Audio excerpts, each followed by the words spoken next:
जय हिंद दोस्तों, मैं कन्हैया कुमार एक बार फिर से आपका जीके प्लान पे स्वागत करता हूं। और देखिए कि ये ईडूटेरिया का फुल लेंथ टेस्ट ये दूसरा का है, तो इसे देखा जाएगा। तो इसमें देखिएगा, पहला क्वेश्चन में पूछा जा रहा है, प्राग ऐतिहासिक शैल चित्रकला के लिए प्रसिद्ध भीमबेटका कहाँ स्थित है। तो देखिए कि प्राग ऐतिहासिक जब मानव पत्थर के घरों में रहता था और उस पर ज़्यादा निर्भर था, तो उस समय का जो यहाँ पे इतिहास देखने को मिलता है। तो यहाँ के जो पहाड़ी के अंदर रहता था लोग, उसमें देखिए कि पहाड़ पे बहुत सारा चित्र बनाया गया है। तो उस समय देखिए कि इतना कुछ तो था नहीं, तो ये याद करने के लिए कि कौन सा पक्षी कब आएगा या कौन सा जानवर के याद करने के लिए बनाया गया होगा। तो इसका राइट आंसर आपका हो जाएगा, ये रायसेन डिस्ट्रिक्ट में है जो मध्य प्रदेश में पड़ेगा। भोपाल से 72-73 किलोमीटर दक्षिण में पड़ता है। तो ये आप याद रखेगा, ऑप्शन नंबर आपका सी सही हो जाएगा। अगला क्वेश्चन है, भारत में हड़प्पा स्थल का सबसे बड़ा स्थल अब तक का कौन सा है। तो इसका राइट आंसर होगा राखीगढ़ी अब तक का सबसे बड़ा स्थल है। तो ये याद रखिएगा। और ये कहाँ पे है, तो हरियाणा राज्य में है। तो ये आपको पता होना चाहिए, हरियाणा। चलिए अगला क्वेश्चन है तीसरा का नंबर, निम्नलिखित 4 स्थलों में से हुई बौद्ध संगतियों का सही क्रम नीचे दिए गए कूट की सहायता से करना है। तो देखिए कि सबसे पहले आपका 483 ईसा पूर्व होता है, फिर आपका 383 ईसा पूर्व, और उसके बाद देखिए कि 247 ईसा पूर्व में होता है, और उसके बाद प्रथम शताब्दी में होता है। तो ये आपको याद रखना है। तो इसमें देखिए 483 ईसा पूर्व में सबसे पहले होता है, तो ये अजातशत्रु कहलाता है। तो अजातशत्रु याद रखेगा। और उसके बाद देखिएगा कि कालाशोक कराएगा, तो कालाशोक याद रखना है, कालाशोक। उसके बाद अशोक कराता है तीसरा का, अशोक। और चौथा देखिए कि कनिष्क के द्वारा कराया जाता है। तो ये थोड़ा सा आप याद रखिएगा, कनिष्क।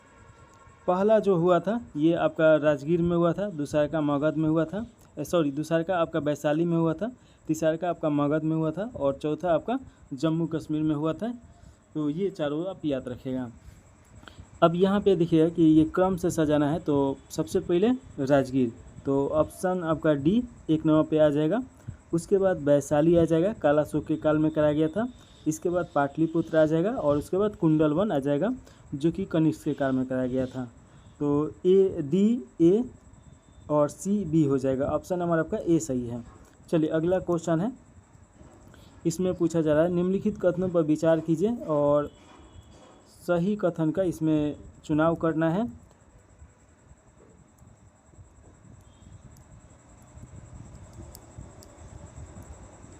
तो चलिए देखा जाए। पहला में दिया गया है कि मुद्रा राक्षस नामक ग्रंथ में चंद्रगुप्त मौर्य को वृषल तथा कुलहीन की संख्या दी गई है। ये आपका देखिएगा, ये आपका एकदम सही है। नंद वंश का अंतिम शासक धनानंद था, जो सिकंदर के समकालीन था। ये भी सही है। बिहार में पटना यानी कि पाटलिपुत्र के समीप बुलंदी बाग एक कुम्हरार में की गई खुदाई से मौर्य काल के लकड़ी के विशाल भवन के अवशेष प्राप्त हुए हैं। ये आपका देखिए प्रकाशन में आया है। तो ये भी आपका सही है। थोड़ा सा हम इसके बारे में बताएं। मुद्रा राक्षस देखिए कि विशाख दत्त के द्वारा लिखा गया है। ये आपसे क्वेश्चन पूछता है कि किसके द्वारा लिखा गया, तो विशाख दत्त। यहाँ पे देखिए कि कुलबार्ग यानी कुम्हारा में अशोक का जो महल था वो मिला है। तो ये सब थोड़ा सा पॉइंट याद रखेगा। इसका राइट आंसर आपका बी हो जाएगा, तीनों सही है। चलिए चौथा के बाद 5वां नंबर क्वेश्चन देखेंगे, और इसमें पूछा जा रहा है,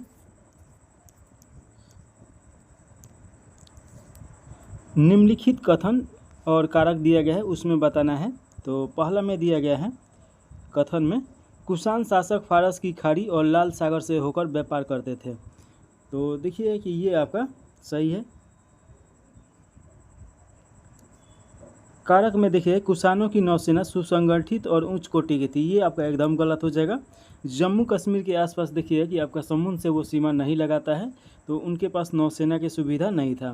तो ए का आपका इसका राइट आंसर हो जाएगा, ऑप्शन नंबर सी सही है, आर गलत है। अगला क्वेश्चन है 6ठा नंबर, ब्राह्मण व्यापारी चारुदत्त और वेश्या की पुत्री वसंत सेना की प्रेम कहानी किस प्राचीन भारतीय ग्रंथ का विषय है। तो इसका राइट आंसर देखिए कि आपका हो जाएगा, ये मृक्षकटिकम से मिलता है इस कहानी से, इन दोनों का। तो ऑप्शन नंबर आपका बी सही हो जाएगा। और देखिए कि जो मृच्छकटिकम है ये शूद्रक के द्वारा लिखा गया है, तो ये याद रखिएगा। मुद्रा राक्षस तो अभी हम लोग देखे हैं लोग कि ये विशाख दत्त के द्वारा, मेघदूत आपके कालिदास के द्वारा लिखा गया है। और देखिए कि स्वप्नावासदाता ये किन के द्वारा लिखा गया है, तो ये भास के द्वारा लिखा गया है, तो ये आप याद रखिएगा कि भास का ये कृति है। अगला क्वेश्चन है 7वां नंबर, रिक्त स्थान की पूर्ति विकल्प में दिए गए उचित शब्द के आधार पर कीजिए। प्राचीन भारतीय न्याय दर्शन में डैश पदार्थ या तत्वों का अस्तित्व स्वीकार किया गया था, तो इसका राइट आंसर आपका हो जाएगा 16 हो जाएगा। तो ऑप्शन नंबर डी सही है, 16 पदार्थ या तत्वों का स्वीकार किया गया है, तो ऑप्शन नंबर आपका डी सही हो जाएगा। अगला क्वेश्चन 8वां नंबर क्वेश्चन है, इसमें मिलान करने के लिए दिया गया है एक तरफ अभिलेख और एक तरफ उससे संबंधित शासक। तो चलिए मिलान किया जाए। तो इसमें देखिएगा आपका हाथी गुफा जो अभिलेख है ये किससे संबंधित है, तो ये खारवेल से संबंधित है, तो एक का आपका कौन हो जाएगा, फोर्थ हो जाएगा। तो ये दोनों तो ऐसे ही कट गया। ग्वालियर अभिलेख किससे संबंधित है, तो ये राजा भोज से संबंधित है, तो ये आपका बी का 3 हो जाएगा। और जूनागढ़ अभिलेख तो जानते ही हैं रुद्र दमन से ये संबंधित है, जो कि ऑप्शन नंबर 2 सही हो जाएगा। और उदयगिरी गुफा ये आपका चंद्रगुप्त विक्रमादित्य से संबंधित है, तो ए का आपका डी से ए का डी का 1 हो जाएगा, तो ये कट गया, ऑप्शन नंबर सी सही हो जाएगा। अगला क्वेश्चन देखेंगे 9वां नंबर क्वेश्चन है, इसमें भी मिलान करना है। वंश दिया गया है और उसके संस्थापक बताना है कि कौन सा वंश किस के द्वारा स्थापित किया गया था। उत्पल वंश का हो जाएगा अवंती वर्मन, तो देखिए कि अवंती वर्मन ए का आपका किस में दिया गया है, चौथा में, तो ए का 4 हो जाएगा। लोहार वंश का तो अभी जानते हैं कि लोहार वंश का कौन हो जाएगा, तो संग्राम राज, तो बी का आपका 3 सही हो जाएगा। काकोट वंश का देखिए कि ये कौन हो जाएगा, तो दुर्लभ वर्धन हो जाएगा, तो ये आपका 1 हो जाएगा। और कलचुरी वंश का कौन हो जाएगा, तो कुक्कल हो जाएगा। तो इस प्रकार अगर मिलान करेंगे तो देखिए कि ऑप्शन नंबर आपका ए का 4, तो ये दोनों कट गया, बी का 3 और सी का आपका 1 हो जाएगा और डी का आपका 2 हो जाएगा, तो ये कट गया, ऑप्शन नंबर बी सही हो जाएगा। अगला क्वेश्चन में पूछा जा रहा है, मोहम्मद गौरी का भारत में अंतिम अभियान किसके विरुद्ध था। तो देखिए कि मोहम्मद गौरी में भारत का अभियान अगर बात किया जाए तो खुखरू के विरुद्ध था, तो ऑप्शन नंबर आपका सी सही हो जाएगा। मोहम्मद गौरी 1192 के तराई के द्वितीय युद्ध में पृथ्वीराज चौहान का हत्या कर देता है, और फिर 1994 में देखिए कि चंदावर के युद्ध में जयचंद की हत्या कर देता है। जयचंद यही है जो पृथ्वीराज के पीठ में छुरा घोंपा था, तो ये आपका इसके बाद 2 वर्ष के बाद जयचंद की भी हत्या हो जाता है। और देखिए कि इसके बाद भारत में तुर्कियों का नींव पड़ता है। इसके बाद देखिए कि जाते समय खोखरों के विरुद्ध ये अभियान चलाया था, तो ऑप्शन नंबर सी सही हो जाएगा। अगला क्वेश्चन है 11 नंबर, कुतुबुद्दीन ऐबक के संबंध में निम्नलिखित कथनों पर विचार करना है और सही उत्तर का चुनाव करना है। तो इसमें देखिए पहला पुट में दिया गया है, यह एक तुर्क गुलाम था, एकदम सही है। उसने लाहौर को अपनी राजधानी बनाया, ये भी सही है। उसने तराई युद्ध के बाद भारत में सल्तनत का विस्तार किया, ये भी आपका सही है, तीनों सही है, ऑप्शन नंबर डी सही हो जाएगा। देखिए कि कुतुबुद्दीन ऐबक एक मूल रूप से तुर्कमेनिस्तान का निवासी था और मोहम्मद गौरी का ये गुलाम था, तो ये याद रखेगा कि ये मोहम्मद गौरी का गुलाम था और मोहम्मद गौरी यहाँ पे भेजता है शासन करने के लिए भारत में, तो ये याद रखना है। गौरी का मृत्यु 1206 ईस्वी के आसपास में हो जाता है, तो ये याद रखिएगा। तो देखिए कि आपका गुलाम वंश का संस्थापक कौन है, कुतुबुद्दीन ऐबक है, तो ये आपको याद रखना है। अगला क्वेश्चन है 12 नंबर क्वेश्चन है, कथन और कारक दिया गया है। कथन में दिया गया है अलाउद्दीन खिलजी ने बाजार नियंत्रण लागू किया था, एकदम सही है। देखिए कि बहुत अच्छी तरीके से बाजार नियंत्रण लागू किया गया था। अलाउद्दीन नकदी वेतन एक विशाल सेना रखना चाहता था, ये भी आपका सही है। वो नकदी वेतन देता था सेनाओं को, और घोड़ा दागने की प्रथा अलाउद्दीन के द्वारा ही चलाया गया था। और देखिए कि बाजार नियंत्रण इसमें इस प्रकार मिलता है कि अगर मान लीजिए कि कोई बेच रहा है सामान और 250 ग्राम अगर वो कम दे रहा है, तो 250 ग्राम उसका मांस काट लिया जाता था। तो इतना ऐसा उसका नियम कानून था। तो देखिए कि दोनों सही है और आर इसका सही से व्याख्या भी कर रहा है। तो ऑप्शन नंबर आपका ए सही हो जाएगा। अगला क्वेश्चन देखेंगे, 13 नंबर क्वेश्चन है। इसमें पूछा जा रहा है, मुगल सैन्य व्यवस्था में तोपों को सजाने में उस्मानी पद्धति का प्रयोग करने वाला पहला शासक कौन था? तो इसका राइट आंसर देखिएगा कि आपका बाबर हो जाएगा। तो ऑप्शन नंबर आपका ए सही हो जाएगा।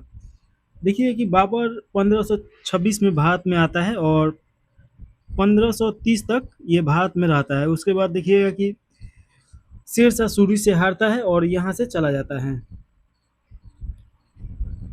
पानीपत की पहली लड़ाई देखिएगा कि आपका इब्राहिम लोदी के साथ ये लड़ा था और इब्राहिम लोदी ऐसा शासक था जो युद्ध लड़ते हुए मारा गया था। और पानीपत की पहली लड़ाई में ही ये उस्मानी पद्धति का प्रयोग करता है लोग। तो ये आप याद रखिएगा, तोपों का प्रयोग किया जाता है। तो इसका राइट आंसर ए सही हो जाएगा। अगला क्वेश्चन है 14 नंबर। इसमें पूछा जा रहा है, निम्नलिखित यात्रियों का भारत में आने का सही क्रम सजाना है, यानी कि काला क्रम अनुसार सजाना है। तो इसमें देखिए कि सबसे पहले कौन आया था। तो सबसे पहले तो ये देखना होगा कि कब कौन कौन आया था। तो थोड़ा सा इसे मिटा दिया जाए। ट्रेवनियर जो है ये आपका 1638 से 1663 तक भारत में रहा। और अलबुरुनी देखिएगा कि ये आपका 1300 नहीं, ये 1017 ईस्वी में आता है। और इब्न बतूता जो है ये 1333 के आसपास में आता है और 47 तक भारत में निवास करता है। ममूची देखिएगा कि ये आपका 1653 में आता है। तो 1653 हो जाएगा। तो यहाँ पे अब मिलान कीजिए। तो सबसे पहले कौन आ जाएगा, अलबुरुनी आएगा। तो ऑप्शन नंबर आपका पहला सी सही होगा। अलबुरुनी के बाद कौन हो जाएगा, तो देखिए कि इब्न बतूता के बाद ट्रेवनियर हो जाएगा, लास्ट में ममूची होगा। तो ऑप्शन नंबर आपका सी सही हो जाएगा। चलिए अगला क्वेश्चन है 15 नंबर। इसमें पूछा जा रहा है, सिख धर्म के संस्थापक गुरु नानक जी का जन्म किस स्थान पे हुआ था? तो इसका राइट आंसर आपका देखिएगा कि तलवंडी हो जाएगा। वर्तमान में तलवंडी कहाँ पड़ता है, तो ये पाकिस्तान में पड़ता है। ऑप्शन नंबर बी सही है। 16 नंबर क्वेश्चन में पूछा जा रहा है कि सी सभा का आंदोलन के संदर्भ में निम्नलिखित कथनों पर विचार करना है और गलत कथन का इसमें चुनाव करना है। पहला में दिया गया है कि इसका स्थापना 1873 में अमृतसर में ईसाई मशीनरी गतिविधियों का मुकाबला करने के लिए किया गया था। एकदम सही है। सिखों को आधुनिक पश्चिम शिक्षा उपलब्ध कराने के लिए सभा द्वारा पूरे पंजाब में खालसा स्कूलों का एक नेटवर्क स्थापित किया गया था। ये भी सही है। देखिएगा कि सी सभा का स्थापना करने का प्रमुख कारण रहता है कि जो गुरुद्वारा था उसमें अंग्रेज अपना बैठक बैठा दिया था लोग, यानी कि अपना आदमी उसमें बैठा दिया था लोग। तो वो अंग्रेजों के लिए काम कर रहा था लोग। तो उन्हीं को निकालने के लिए सी सभा आंदोलन ये चलाया जाता है। दोनों सही है। तो इसमें सही नहीं पूछ रहा है, गलत पूछ रहा है। तो ऑप्शन नंबर आपका डी सही हो जाएगा। अगला क्वेश्चन है 17 नंबर। मद्रास नेटिव एसोसिएशन की स्थापना 1852 में निम्नलिखित में से किस व्यक्ति की द्वारा की गई? तो इसका राइट आंसर आपका हो जाएगा गुजु लक्ष्मी नारासु चेट्टी के द्वारा। तो ऑप्शन नंबर आपका डी सही है। मद्रास नेटिव एसोसिएशन की स्थापना किया गया। तो ये आप याद रखिएगा। अगला क्वेश्चन 17 के बाद 18 नंबर।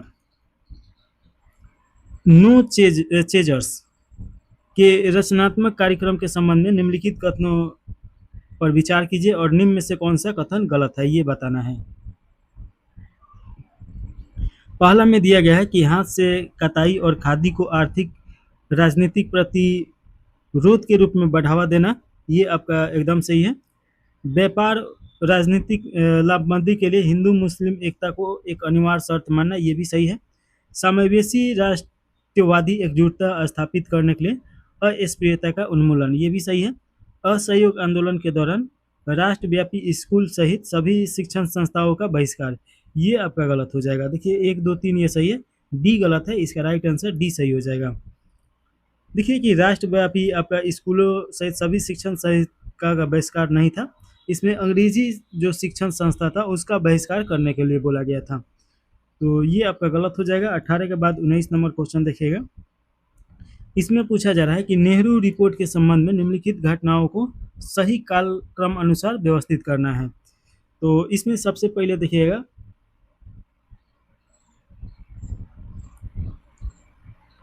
साइमन कमीशन की नियुक्ति कोई भारतीय सदस्य नहीं था, एकदम सही है। इसे व्हाइट मैन के नाम से भी जाना जाता है, व्हाइट मैन कमीशन। ये देखिए कि 1927 में आया था लोग। सर्वदलीय सम्मेलन, ये आपका मोतीलाल नेहरू की अध्यक्षता में एक समिति का नियुक्ति किया गया था। कब किया गया था? फरवरी 1928 में किया गया था। लखनऊ सर्वदलीय सम्मेलन में नेहरू रिपोर्ट औपचारिक रूप से प्रस्तुत की गई।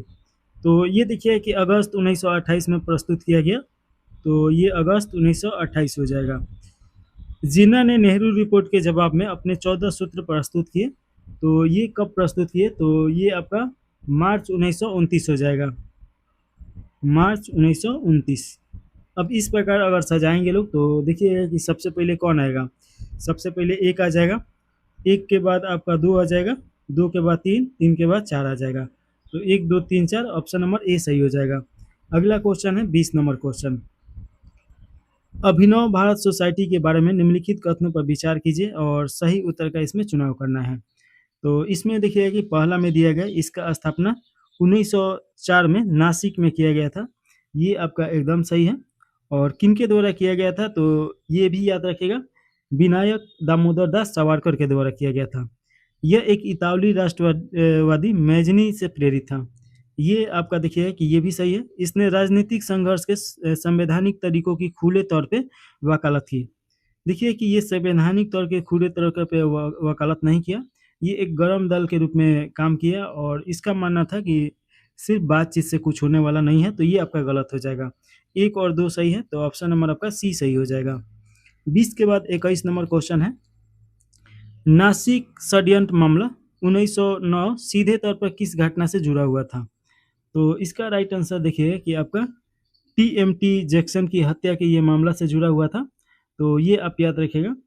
और देखिए कि नासिक के ब्रिटिश कलेक्टर ATX जैक्सन की 18 वर्षीय क्रांतिकारी लक्ष्मण कन्हारे के द्वारा हत्या कर दिया गया था। तो उसी से ये आपका जुड़ा हुआ था। तो ऑप्शन नंबर आपका सी सही हो जाएगा।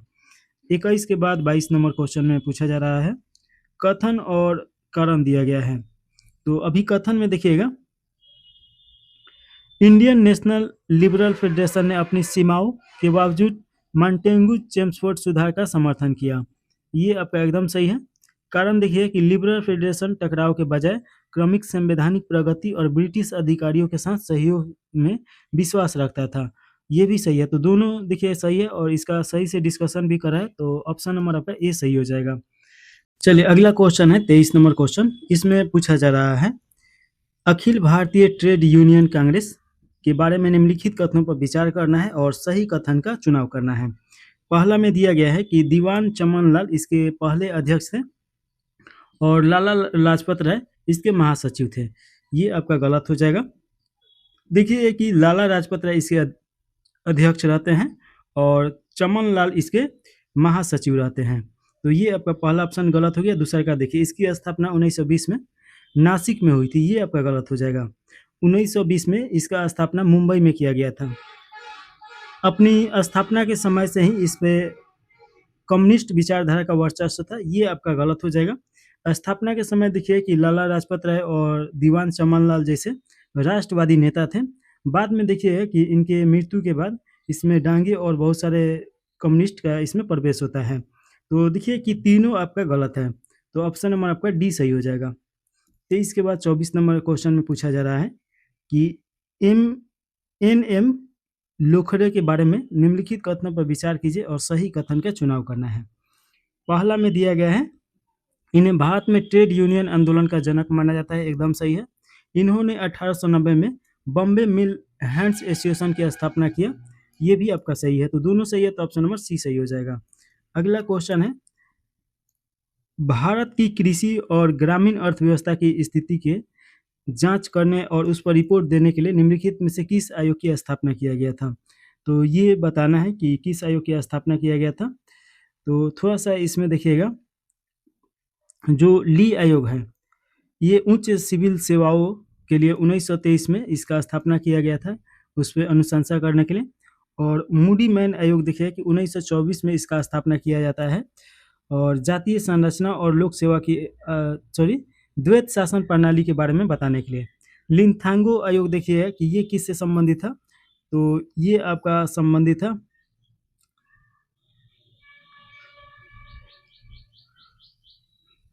ये कृषि से संबंधित है, कृषि आयोग मान लीजिए, कृषि से संबंधित। तो देखिए कि ये आपका सही हो जाएगा, ऑप्शन नंबर सी सही हो जाएगा। हंटर आयोग ये शिक्षा से संबंधित है, उस शिक्षा से। तो ये आपका तीनों गलत है, ये आपका सही है। अगला क्वेश्चन है 25 के बाद 26 नंबर।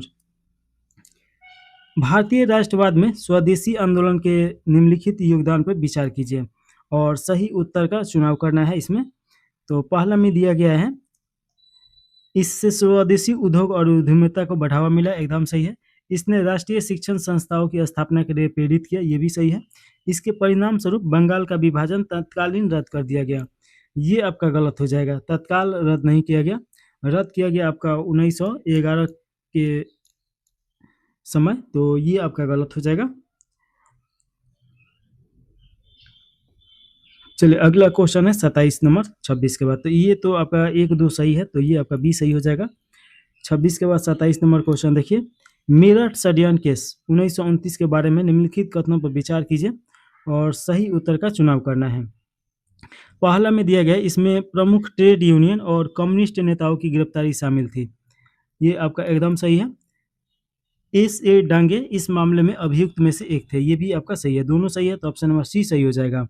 देखिए कि भारत में श्रमिक और कम्युनिस्ट आंदोलन या कम्युनिस्ट नेताओं पर ब्रिटिश सरकार की एक बड़ी कार्रवाई थी, और ये मेरठ षड्यंत्र केस ये चलाया गया था अभियुक्त बना के।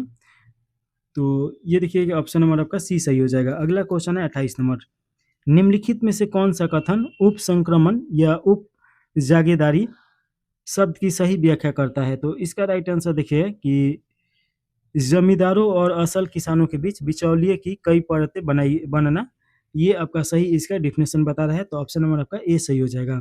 देखिए कि जो जमींदार था लोग और किसान था लोग, इनके बीच में बहुत सारा दलाल आ गया था लोग, और इनके कारण देखिए किसान के लिए और ज़्यादा जीवन जीना मुश्किल हो गया था। तो ऑप्शन नंबर आपका ए सही हो जाएगा। अगला क्वेश्चन है 129 नंबर 29 नंबर क्वेश्चन है, 1875 के दक्कन दंगे मुख्य रूप से किस समूह के विरुद्ध निर्देशित थे। तो इसका राइट आंसर देखिएगा कि आपका 1875 में दक्कन में दंगा हुआ था, ये आपका साहूकारों के द्वारा निर्देशित था, तो ऑप्शन नंबर आपका बी सही हो जाएगा। महाराष्ट्र के पुणे और अहमदनगर जिले में दंगे भड़के थे, किसानों का एक विद्रोह था जो मुख्य रूप से साहूकारों के विरुद्ध ये था। साहूकारों के द्वारा किसानों को पैसा दिया जाता था और उसके बाद मनचाहा उस पर कर लिया जाता था। पता चलता था कि 10 रुपया ये लिया है लोग और कब का 20 रुपया चुका दिया है लोग, फिर भी 10 रुपया बना ही रहता था। तो ये जाति होता था बहुत ज़्यादा, इसके खिलाफ वहाँ के किसान साहूकारों के खिलाफ ये दक्कन आंदोलन स्टार्ट किए लोग। तो ये आपका ऑप्शन नंबर बी सही हो जाएगा। अगला क्वेश्चन है अभिकथन और कारण वाला क्वेश्चन है। पहला में दिया गया है कि अस्थाई बंदोबस्त ने ब्रिटिश साम्राज्य के लिए वफादार भारतीय समर्थक का एक वर्ग तैयार किया, एकदम सही है। ब्रिटिश सरकार ने अस्थाई बंदोबस्त किया और जो भी व्यक्ति को रखे महलवारी को, तो वो ये अंग्रेजों के पिट्ठू बन के रह गए। दूसरा में दिया गया कि अस्थायी रूप से निर्धारित राजस्व और संपत्ति अधिकारों के कारण जमींदारों का ब्रिटिश शासन को बनाए रखने में निहित स्वार्थ था, जो उसके विशेष अधिकारों की रक्षा करता था, एकदम सही है। ये भी सही है, ये भी सही है, और इसका सही से डिस्क्राइब भी करा है। तो ऑप्शन नंबर आपका इसका कौन सा हो जाएगा, ए सही हो जाएगा। अगला क्वेश्चन है 31 नंबर, निम्नलिखित में से कौन सा सजीवों का सबसे बड़ा मूलभूत परिभाषित गुण है। तो सजीवों का मूलभूत परिभाषित गुण कौन सा है, तो कोशिका संगठन हो जाएगा। देखिए बिना कोशिका संगठन का कोई अंग तैयार नहीं होगा और कोई स्ट्रक्चर नहीं बनेगा, तो ये आपका ऑप्शन नंबर बी सही हो जाएगा। कोशिका के द्वारा ही किसी भी अंग का निर्माण होता है। चलिए 31 के बाद 32 नंबर क्वेश्चन में पूछा जा रहा है, विषाणुओं के बारे में निम्नलिखित में से कौन सा कथन सत्य है। तो इसमें सत्य कथन का चुनाव करना है। पहला में दिया गया है, इनके ऊपर एक प्रोटीन का आवरण होता है जिसे कैप्सिन बोला जाता है, ये एकदम सही है। देखिए कि विषाणुओं के ऊपर जैसे हम लोगों का त्वचा होता है वैसे ही एक प्रोटीन का आवरण रहता है, और जिसे हम लोग इसे त्वचा बोलते हैं, उसे बोला जाता है कैप्सिन। तो ये आप याद रखिएगा। इनमें डीएनए और आरएनए होता है, ये आपका सही है। इनमें या तो डीएनए या तो आरएनए, यानी कि दोनों साथ में नहीं हो सकता है, तो ये भी आपका सही है। बैक्टीरियोफोज दोहरी रज्जु वाले आरएनए वायरस होते हैं, ये आपका गलत हो जाएगा। आरएनए नहीं, डीएनए वायरस होते हैं, तो ये आप याद रखिएगा, तो ये गलत हो जाएगा। टीओ डाइनर द्वारा खोजे गए वायराइड बिना प्रोटीन आवरण वाले संक्रमण आरएनए कण होते हैं, ये आपका सही है। तो देखिए कि 1, 2 और 4 सही है। ऑप्शन नंबर आपका ए सही हो जाएगा। अगला क्वेश्चन है 33 नंबर। निम्नलिखित में से अभिकथन और कारण में से चुनना है। तो अभिकथन देखिएगा, ब्रायोफाइटा को पादप जगत का उभयचर कहा जाता है, ये आपका एकदम सही है। उभयचर मतलब क्या हो जाएगा कि ऐसा जीव जो या तो पानी में भी रह सकता है और जमीन पे भी रह सकता है। तो ब्रायोफाइटा जो होता है पादप, ये पानी में भी रहता है और जमीन पे भी, तो इसे उभयचर बोला जाता है। और वहीं पे जीव देखिएगा कि ऐसा जीव जो पानी और दोनों में रह सकता है, जैसे मेढक हो गया, कछुआ हो गया, ये सब उभयचर में आता है लोग, तो ये आपका सही है। कारक देखिए कि इन्हें लैंगिक प्रजनन के लिए जल की आवश्यकता होती है, लेकिन वे स्थल पे रह सकते हैं, एकदम सही है। तो दोनों सही है। तो देखिए कि इसका डिस्क्राइब भी सही से किया गया है, तो ऑप्शन नंबर आपका ए सही हो जाएगा। अगला क्वेश्चन 34 नंबर क्वेश्चन में पूछा जा रहा है, सूची 1 को सूची 2 से मिलान करना है। एक तरफ तकनीकी दिया गया है और एक तरफ उसका विवरण दिया गया है। तो पहला में देखिएगा कि IUI दिया गया है, ये आपका इंट्रॉइड राइड इंसेंसिनेशन होता है, इसका फुल फॉर्म। इसका हो जाएगा वीर्य को गर्भाशय में इंजेक्ट करना। तो IUI ये आपका 1 का 2 हो जाएगा। तो 1 का 2 देखिए कि ये दोनों तक कट गया। उसके बाद देखिए IVF ये क्या है, तो ये विट्रो फर्टिलाइजेशन है, और इसका आपका हो जाएगा लैब में निषेचन, भ्रूण को गर्भाशय में डालना, तो ये आपका हो जाएगा बी का 3। ZIFT ये आपका युग्मजन को फेलोपियन ट्यूब में डालना होता है, तो ये आपका सी का 1 हो जाएगा। और GIFT ये आपका युग्म को फेलोपियन ट्यूब में डालना है, तो ये आपका डी का 4th हो जाएगा। ऑप्शन नंबर आपका ए सही हो जाएगा। अगला क्वेश्चन है 35 नंबर क्वेश्चन पूछा जा रहा है कि शुक्राणु का एक्रोसोम किससे बनता होता है। तो शुक्राणु का एक्रोसोम देखिएगा कि आपका किससे बना होता है, तो गल्जी उपकरण से बना होता है, तो ऑप्शन नंबर आपका ए सही हो जाएगा। माइटोकॉन्ड्रिया देखिए कि ये कोशिका का पावर हाउस बोला जाता है, और केंद्रक तो जानते ही हैं कि ये कोशिका का आपका दिमाग हो जाएगा। चलिए आगे मिलेगा इसके बारे में तो और देखा जाएगा। अगला क्वेश्चन है 36 नंबर। स्त्री केसर के बारे में गलत कथनों की पहचान करना है और इसमें से बताना है कि कौन कौन गलत है। तो देखिए कि पहला में दिया गया है, स्त्री केसर में वर्तिकांक, वर्तिका और अंडाशय होता है, एकदम सही है। अंडाशय में एक या एक से अधिक बीजाणु होते हैं जो बीजांडसन से जुड़े होते हैं, ये भी आपका सही है। देखिए वर्तिक्रांक हमेशा परागकणों के लिए गैर ग्रहणशील होता है, ये हमेशा गैर ग्रहणशील नहीं होता है, ग्रहण भी कर सकता है, तो ये आपका गलत हो गया। स्टाइल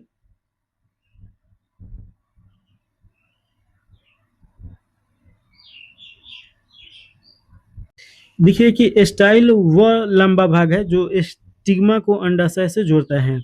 ये स्टाइल जो स्टिग्मा को लंबा ये अंडाशय से जोड़ता है, आप कभी फूल देखे होंगे, तो देखिए कि यहाँ पे एक ऐसे ऐसे निकला रहता है, जो 4 बजे ये फूल देखिए ये अड़हुल का, तो एक पतला धागे के जैसा, और इसी को बोला जाता है स्टाइल, और वो लंबा भाग रहता है जो स्टिग्मा के अंडाशय से जुड़ा रहता है। तो ऑप्शन नंबर देखिए कि ए सही हो जाएगा, क्योंकि इसमें गलत बताना था, तो केवल 3 गलत है। अगला क्वेश्चन 37 नंबर क्वेश्चन है, इसमें पूछा जा रहा है, निम्नलिखित में से कौन सा एक अमोनोटेक्लिक प्राणी है। तो इसमें बताना है कि कौन सा अमोनोटेक्निक प्रणाली है। तो देखिए कि इसका राइट आंसर आपका हो जाएगा अस्थिल मछली हो जाएगा, तो ऑप्शन नंबर सी सही हो जाएगा।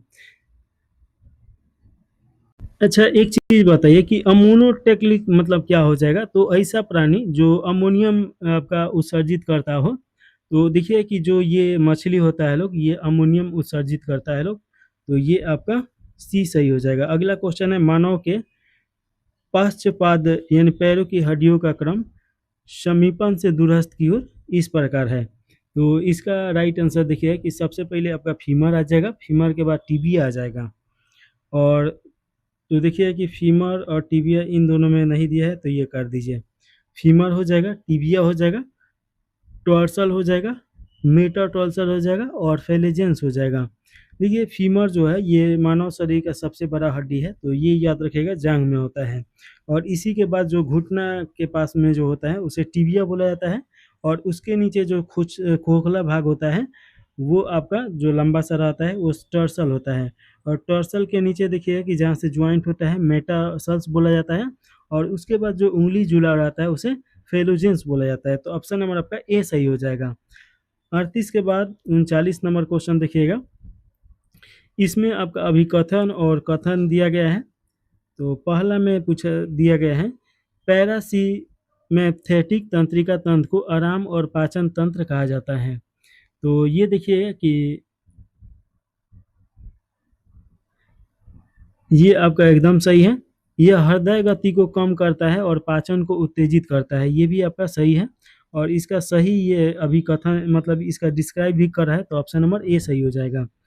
अगला क्वेश्चन है, रक्त का वह घटक जो परासरण दाब को बनाए रखने के लिए उत्तरदायी होता है। तो ये आपका हो जाएगा एल्यूमिन हो जाएगा, एल्यूमिन। तो ऑप्शन नंबर आपका बी में दिया गया है, तो ये बी सही हो जाएगा। देखिए कि एल्ब्यूमिन एक रक्त प्लाज्मा पाए जाने वाला सबसे प्रचुर प्रोटीन होता है, जिसमें 60% आपका प्लाज्मा पाया जाता है। और इसकी सांद्रता के कारण यह रक्त का क्लोराइड ऑस्टोमिक प्रेशर उत्पन्न करने वाला मुख्य घटक है। तो ये आप याद रखिएगा। रक्त तो आप जानते ही हैं कि रक्त तीन प्रकार मतलब तीन चीज़ों से मिलकर बनता है। एक आरबीसी हो जाएगा जिसे रेड ब्लड सेल बोला जाएगा, एक डब्ल्यूबीसी हो जाएगा जिसे वाइट ब्लड सेल बोला जाएगा, और जो दोनों घुला रहता है उसे प्लाज्मा बोला जाता है। तो ये आप याद रखिएगा। चलिए अगला क्वेश्चन है 41 नंबर, वंशानुगति का गुणसूत्र सिद्धांत किसके द्वारा प्रतिपादित किया गया था।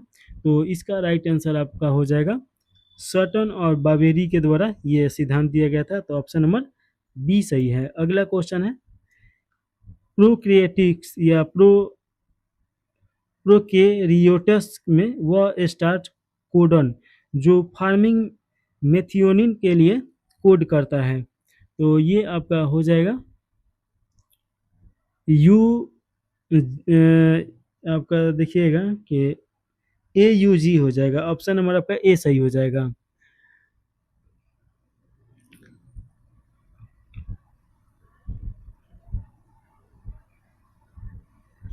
चलिए अगला क्वेश्चन 42 के बाद 43 नंबर, एक समान वृत्तीय गति में किसी पिंड के लिए कोई कथन सही है।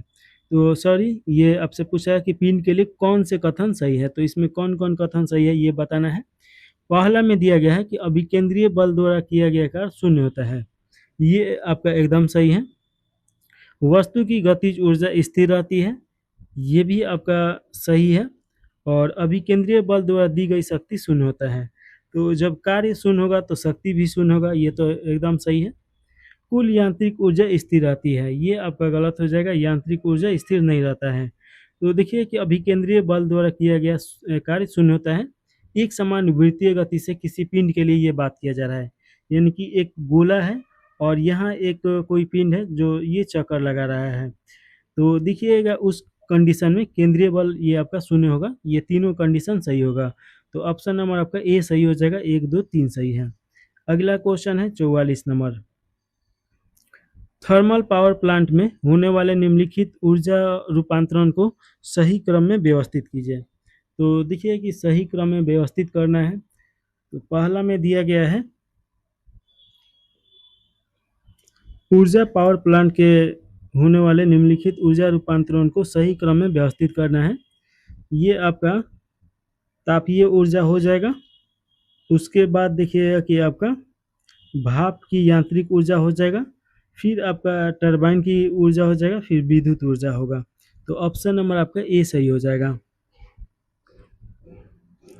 अगला क्वेश्चन 45 नंबर क्वेश्चन है, एक पंप प्रति मिनट 50 kg पानी को 6 मीटर की ऊंचाई तक उठाता है। पंप की शक्ति, ये पूछा जा रहा है कि पंप की शक्ति कितना है, और जी का मान 10 दे दिया गया है, मीटर सेकेंड स्क्वायर में बताना है। तो इसमें देखिएगा, तो देखिए कि आपका वर्क कितना किया गया है, तो 50 केजी पे, तो 50 इंटू हो जाएगा आपका, और समय कितना दिया गया है, तो ये सेकेंड में बताना है, मीटर प्रति सेकेंड में। तो आपका कितना दिया गया है, 10 मीटर प्रति सेकेंड दिया गया है। और उसके बाद देखिएगा कि आपका ऊंचाई कितना है, तो ये आपका 6 मीटर है।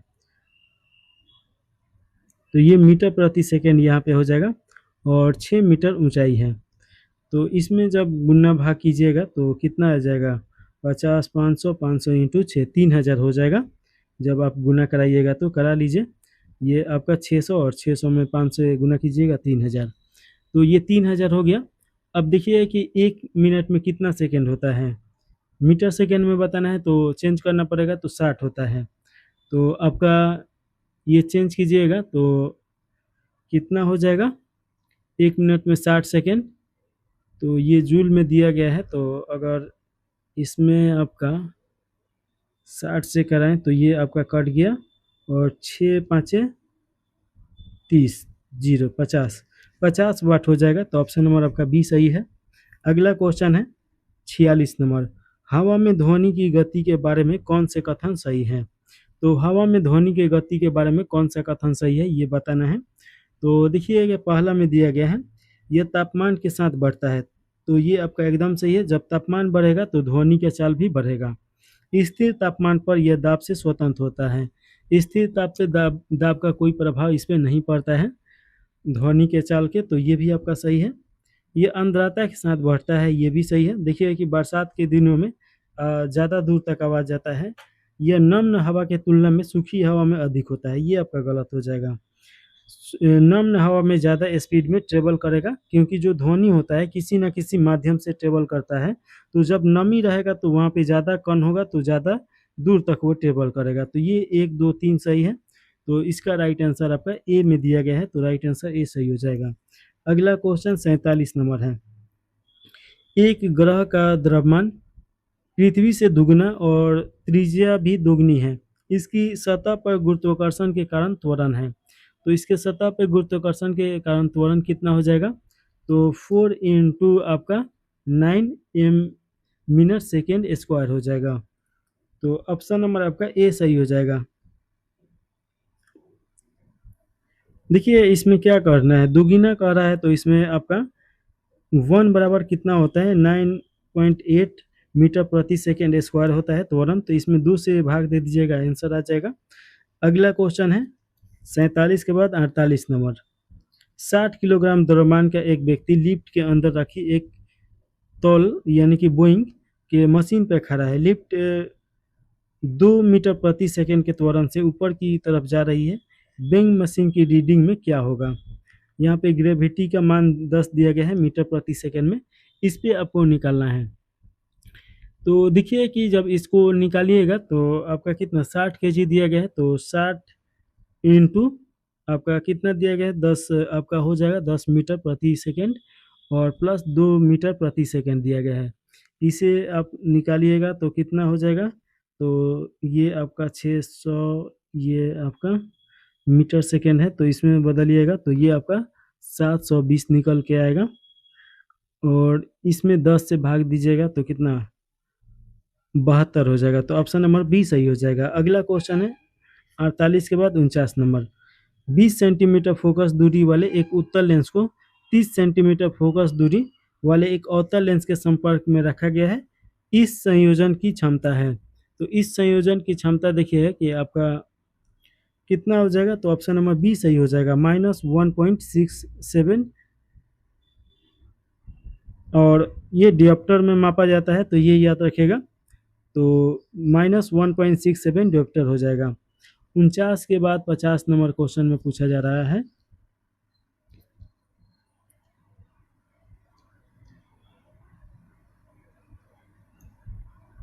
किसी सेल के विद्युत वाहक बल के बारे में निम्नलिखित कथनों पर विचार करना है और सही कथन का चुनाव करना है। पहला में दिया गया है, यह टर्मिनलों के बीच अधिकतम संभावित अंतर होता है जब कोई विद्युत धारा प्रवाहित नहीं होता है। ये आपका सही है। इसकी इकाई जूल प्रति कूलम है, ये भी सही है। यह सेल के माध्यम से आवेश को प्रवाहित करने के लिए प्रति इकाई आवेश पर किया गया कार्य है, ये आपका सही है। टर्मिनल वोल्टेज के बराबर होता है जबकि सेल विद्युत धारा के प्रवाहित कर रहा है, ये आपका गलत हो जाएगा। टर्मिनल सेल के बराबर नहीं होता है, सॉरी टर्मिनल वोल्टेज के बराबर नहीं होता है, ज़्यादा या कम हो सकता है, तो ये आपका गलत हो जाएगा। 1, 2, 3 सही है, ऑप्शन नंबर ए सही हो जाएगा। अगला क्वेश्चन 51 नंबर है।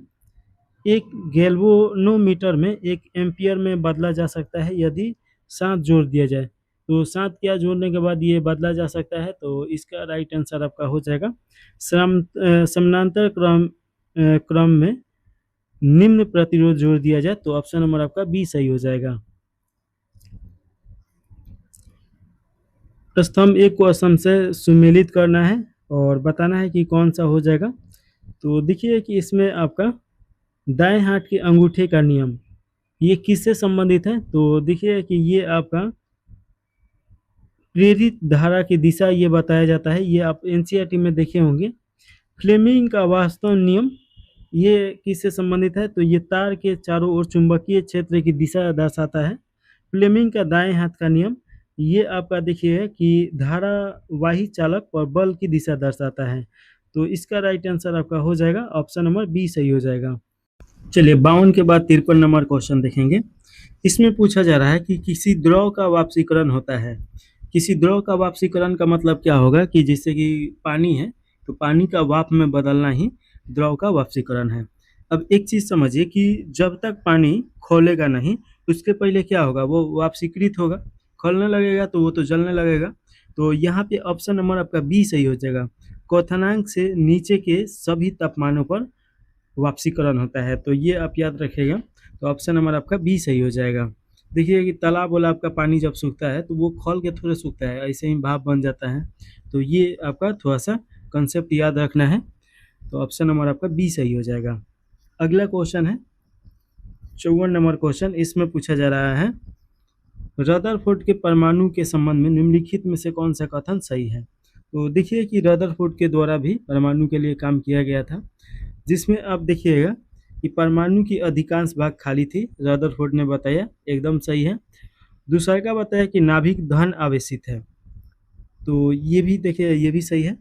तीसरा में इलेक्ट्रॉन नाभिक के चारों ओर निश्चित कक्षाओं में चक्कर लगाते हैं, ये आपका गलत हो जाएगा। ये बाद में निर्बोध सिद्धांत के द्वारा ये गलत सिद्ध हो जाता है कि इलेक्ट्रॉन नाभिक के चारों ओर निश्चित कक्षा में चक्कर लगाते हैं, और निश्चित कक्षा में चक्कर लगाते तो फिर ये अभिक्रिया होगा ही नहीं, तो ये आपका गलत हो जाएगा। यह मॉडल परमाणु के अस्थायी की व्यवस्था नहीं कर सका, ये भी आपका सही है कि ये परमाणु के अस्थायी की व्यवस्था नहीं कर सका। तो फिर बाद में जाके देखिए कि परमाणु पे चर्चा हुआ, तो 1, 2 और 4 ये आपका सही हो जाएगा। तो 1, 2, 4 कहाँ पे है, ऑप्शन नंबर बी में है, तो इसका राइट आंसर आपका बी सही हो जाएगा। अगला क्वेश्चन है 55 नंबर। इसमें दिया गया है आपका निम्नलिखित में से कौन से ऑक्साइड उभय धर्मी है, तो उभय धर्मी कौन सा ऑक्साइड है ये बताना है।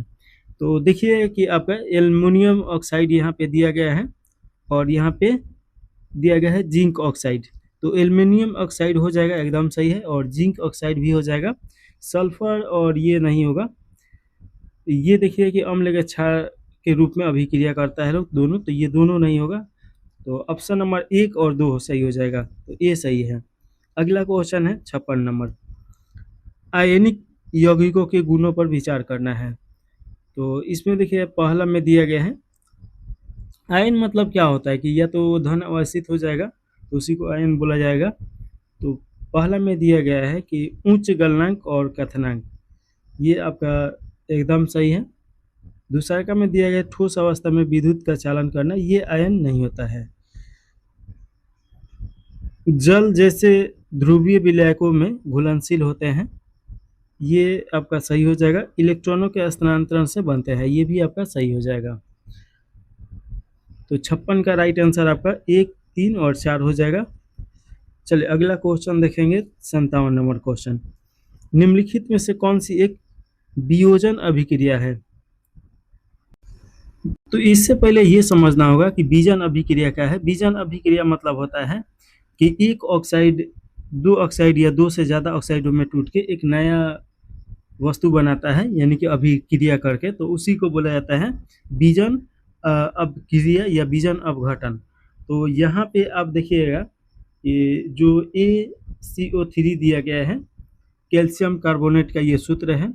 और कैल्शियम कार्बोनेट देखिए कि पहले किसमें टूटा, कैल्शियम ऑक्साइड में टूटा यहाँ पे। उसके बाद कैल्शियम ऑक्साइड के साथ आपका CO2 में यानी कार्बन डाइऑक्साइड में भी ये टूटा। तो एक से ये दो में टूटा, तो इसी को वियोजन अभिक्रिया बोला जाएगा। तो ऑप्शन नंबर आपका बी सही हो जाएगा। अगला क्वेश्चन है 58 नंबर। इसमें पूछा जा रहा है कि 25 डिग्री सेल्सियस पे 0.55 m और H2SO4 विलायक का pH मान क्या होगा?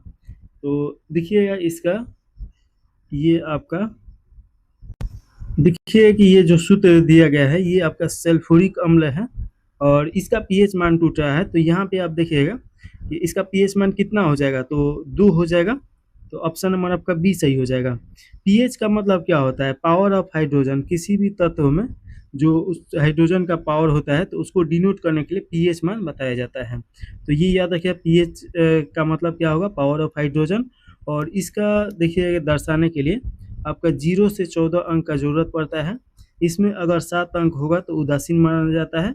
7 अंक से कम यानी 0 से अगर 7 के बीच में हो तो इसे अम्लीय माना जाता है, और 7 से लेके और 14 के बीच में हो तो उसे क्षारीय माना जाता है। तो ये आप जरूर याद रखेगा। अगला क्वेश्चन है 59 नंबर। एटासीड में इस्तेमाल होने वाला वह यौगिक जो पेट की गैस को कम करने में भी मदद करता है। तो देखिए कि जब पेट फूल जाता है या पेट में कोई गड़बड़ी आ जाता है तो इसका इस्तेमाल किया जाता है और ये होता है सिमेकेथिनोन। तो ऑप्शन नंबर आपका डी सही हो जाएगा, सिमेथिकोन। ये देखिए कि एटासिटी पेट के अम्ल को बेअसर करता है और हाइड्रा ऑक्साइड का उपयोग करके पेट को ठीक कर देता है। तो ये राइट आंसर हो जाएगा। अगला क्वेश्चन 59 के बाद 60 नंबर है। इसमें पूछा जा रहा है स्तंभ 1 को स्तंभ 2 से सुमेलित करें और नीचे दिए गए कूट का प्रयोग कर सही उत्तर का चुनाव करें। तो इसमें सही उत्तर का चुनाव करना है। पहला में दिया गया है मॉर्फिन। तो मॉर्फिन का आपका हो जाएगा नारकोटिक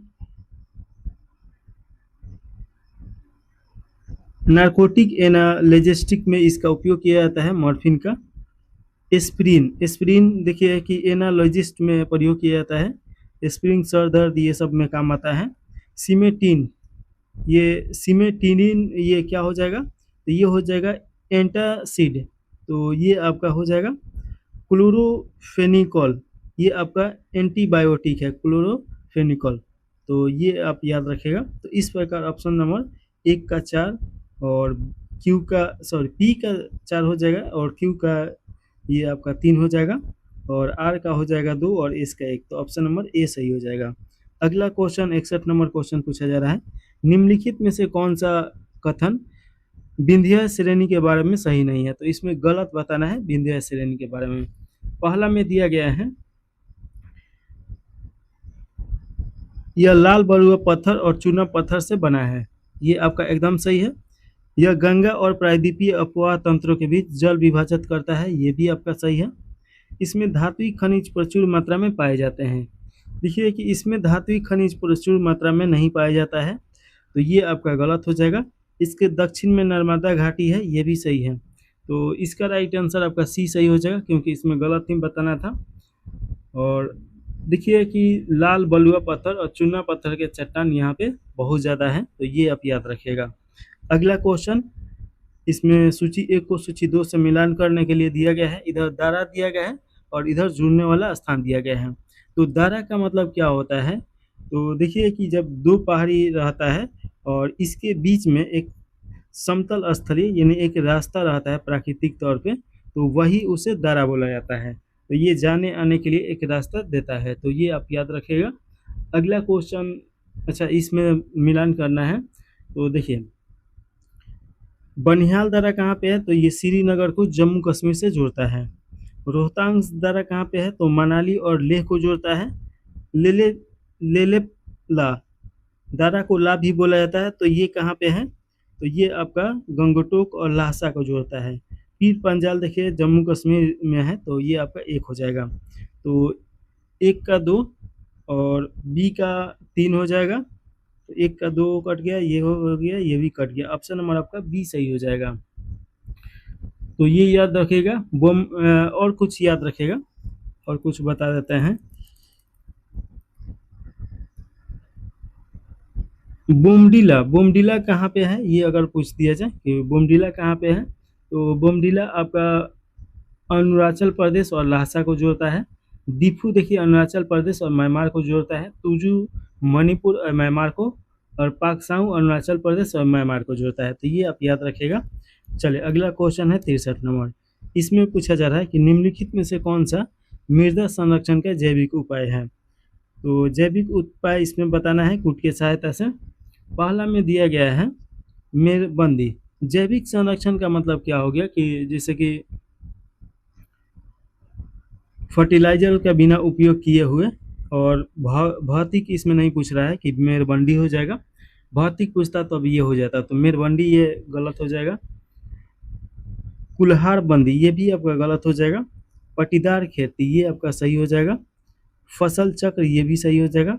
पलटवार या मिंचिंग ये भी आपका सही हो जाएगा। तो ये सब जैविक कृषि का उपाय है। तो देखिए कि पलटवार कृषि का मतलब क्या होता है कि एक बार मान लीजिए कि जैसे कि गेहूं का खेती किया गया, अब गेहूं का खेती किया जाएगा तो वहाँ का उर्वरक क्षमता कम होगा, तो उसके बाद मान लीजिए उसमें मूंग बो दिया गया, खास करके आप देखते भी होंगे, या कोई दलहन पौधा बो दिया गया तो उसमें नाइट्रोजन का कमी का वो ठीक कर देता है। तो ये जैविक कृषि है।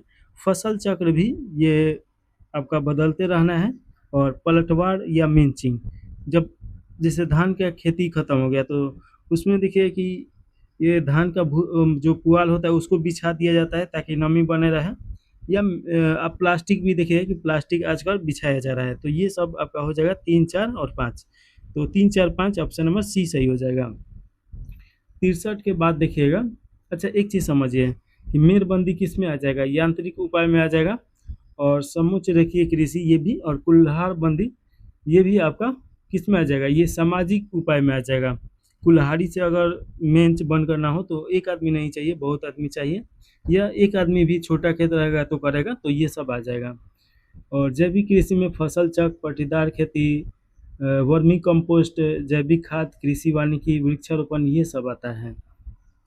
63 के बाद अगला क्वेश्चन है 64 नंबर। इसमें पूछा जा रहा है निम्नलिखित कथनों पर विचार करें और सही कथन का इसमें चुनाव करना है। तो इसमें देखिए पूछा जा रहा है, अच्छा सही कथन पूछ रहा है, वर्षा की मात्रा में कमी आने के साथ वनस्पति की सघनता जैवभार में वृद्धि होती है।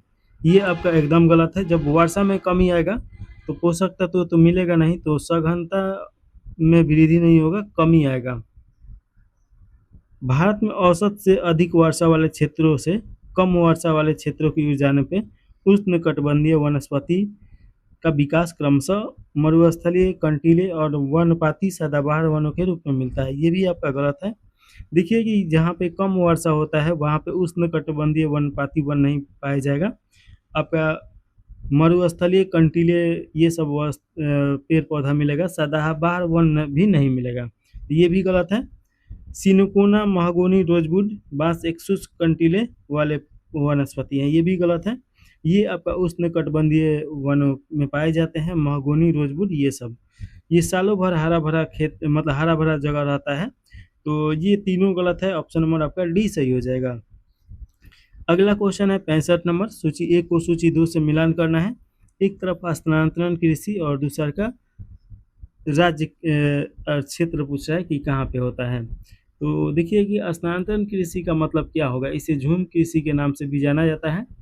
पहाड़ों के एरिया में पेड़ पौधा काट के और वहाँ पे साफ किया जाता है और खेती लायक बनाया जाता है। वहाँ का जो पेड़ पौधा रहता है उसमें आग लगा दिया जाता है। जब साफ सुथरा हो जाएगा तो वहाँ पे कृषि किया जाता है।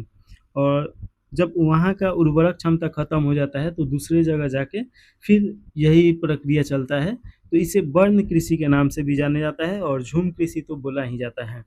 इसमें देखिएगा कि झूम कृषि यहाँ पे दिया है, तो झूम कृषि ये उत्तर पूर्वी राज्यों में इसका नाम मशहूर है।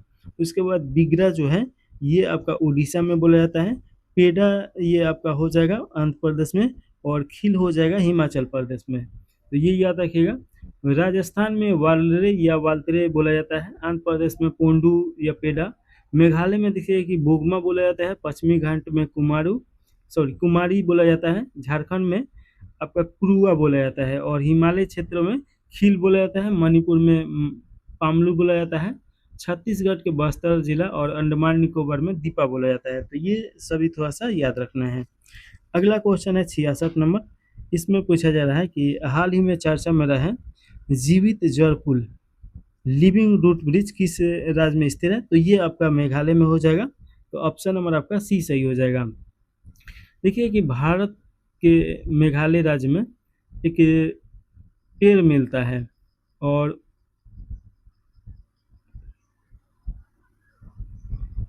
उसे डॉसियर नाम दिया गया है। तो देखिए कि वो पेड़ क्या होता है कि जैसे कि ये पेड़ हो गया, आप बरगद का पेड़ देखे होंगे, तो बरगद के पेड़ में से इसे अगर पेड़ रहता है तो उसमें से निकलता है इसे बहुत सारा जड़। वैसे ही ये भी पेड़ है और यहाँ से निकलता है जड़, और उसी जड़ को यहाँ पे ये ऐसे इकट्ठा करके और रास्ता के रूप में उपयोग किया जाता है। क्योंकि मेघालय आप जानते ही हैं कि पत्थर बहुत ज़्यादा है वहाँ पे, पथरीला। तो एक पहाड़ से दूसरे का पहाड़ या छोटा छोटा बनाने के लिए इसका उपयोग किया जाता है। तो इसी को बोला जाता है जीवित जड़ पुल या लिविंग रूट ब्रिज। तो ये आप याद रखिएगा। तो ऑप्शन नंबर सी सही हो जाएगा।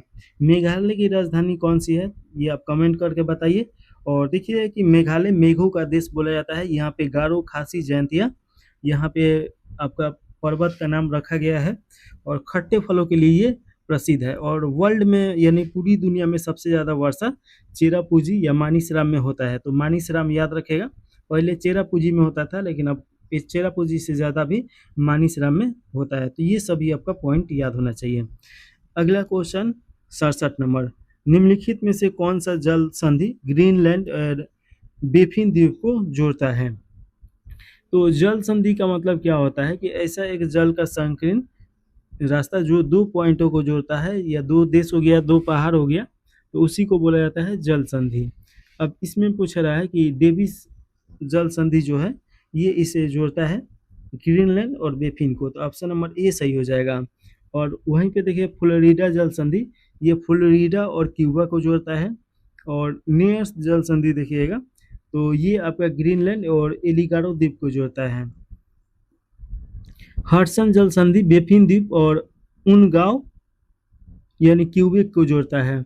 और यहाँ पे बेरिंग जल संधि दिया गया है जो कि प्रायद्वीपीय रूस यानी एशिया और अलास्का को जोड़ता है। तो ये आप थोड़ा सा याद रखिएगा। 67 के बाद अगला क्वेश्चन है 68 नंबर। निम्नलिखित में से ईरान की स्थलीय सीमा किन दो देशों के साथ लगती है? तो इसका राइट आंसर आपका हो जाएगा ये, सॉरी, किन देशों के साथ लगती है? तो ये आपका हो जाएगा तुर्की, इराक और पाकिस्तान हो जाएगा। तो ऑप्शन नंबर आपका बी सही हो जाएगा। चलिए अगला क्वेश्चन 69 नंबर क्वेश्चन है। निम्नलिखित में से कौन सा विकल्प अफ्रीका महाद्वीप के संदर्भ में सही है? इसमें सही कथन का चुनाव करना है। पहला में दिया गया है केप अगुलास अफ्रीकी महाद्वीप का उत्तरी बिंदु है। ये उत्तरी बिंदु नहीं है, दक्षिणी बिंदु है, तो ये आपका गलत हो गया। दूसरा में दे रहा है कि Cape of Good Hope Atlantic और भूमध्य सागर के सीमा स्थित है। ये भी आपका गलत हो जाएगा। केप ऑफ गुड होप देखिए कि प्रांत की राजधानी होने के साथ दक्षिण अफ्रीका के वैधानिक राजधानी भी है। तो ये आपका गलत हो जाएगा। ये भी जिबूती में स्थित असल झील सबसे निचला बिंदु है, ये भी आपका सही है एकदम। तो ऑप्शन नंबर देखिए कि सी सही हो जाएगा। अगला क्वेश्चन है 70 नंबर। इसमें पूछा जा रहा है कि विश्व का सबसे ऊंचा ज्वालामुखी पर्वत ओजोस डेल सलाडो किन दो देशों के बीच में स्थित है? तो इसका राइट आंसर देखिए कि चिली और अर्जेंटीना हो जाएगा। तो ऑप्शन नंबर आपका ए सही हो जाएगा। 70 के बाद 71 नंबर क्वेश्चन में पूछा जा रहा है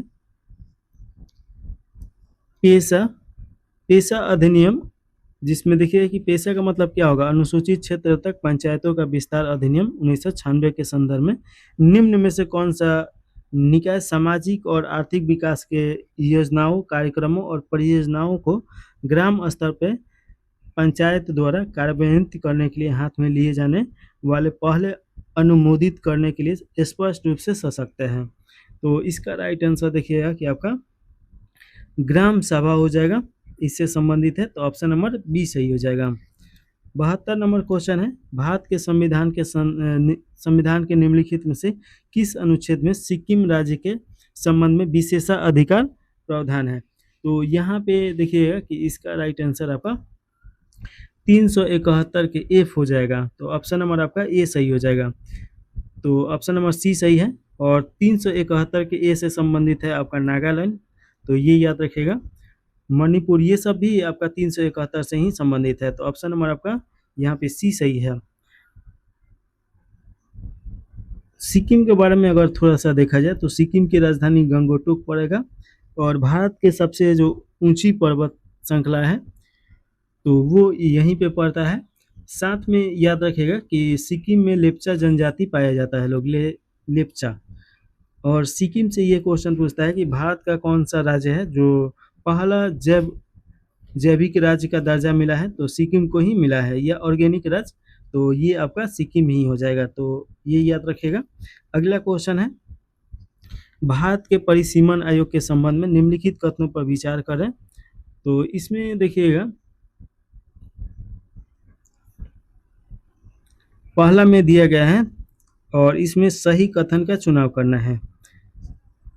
भौगोलिक समानता सुनिश्चित करने के लिए परिसीमन आयोग के आदेश की न्यायिक समीक्षा सर्वोच्च न्यायालय द्वारा अनुच्छेद 32 के तहत की जाती है, ये आपका गलत हो जाएगा। अनुच्छेद 32 का उपयोग मूल अधिकार के संरक्षण के लिए किया जाता है, ना कि सीमा क्षेत्र के लिए, ये आपका गलत हो गया।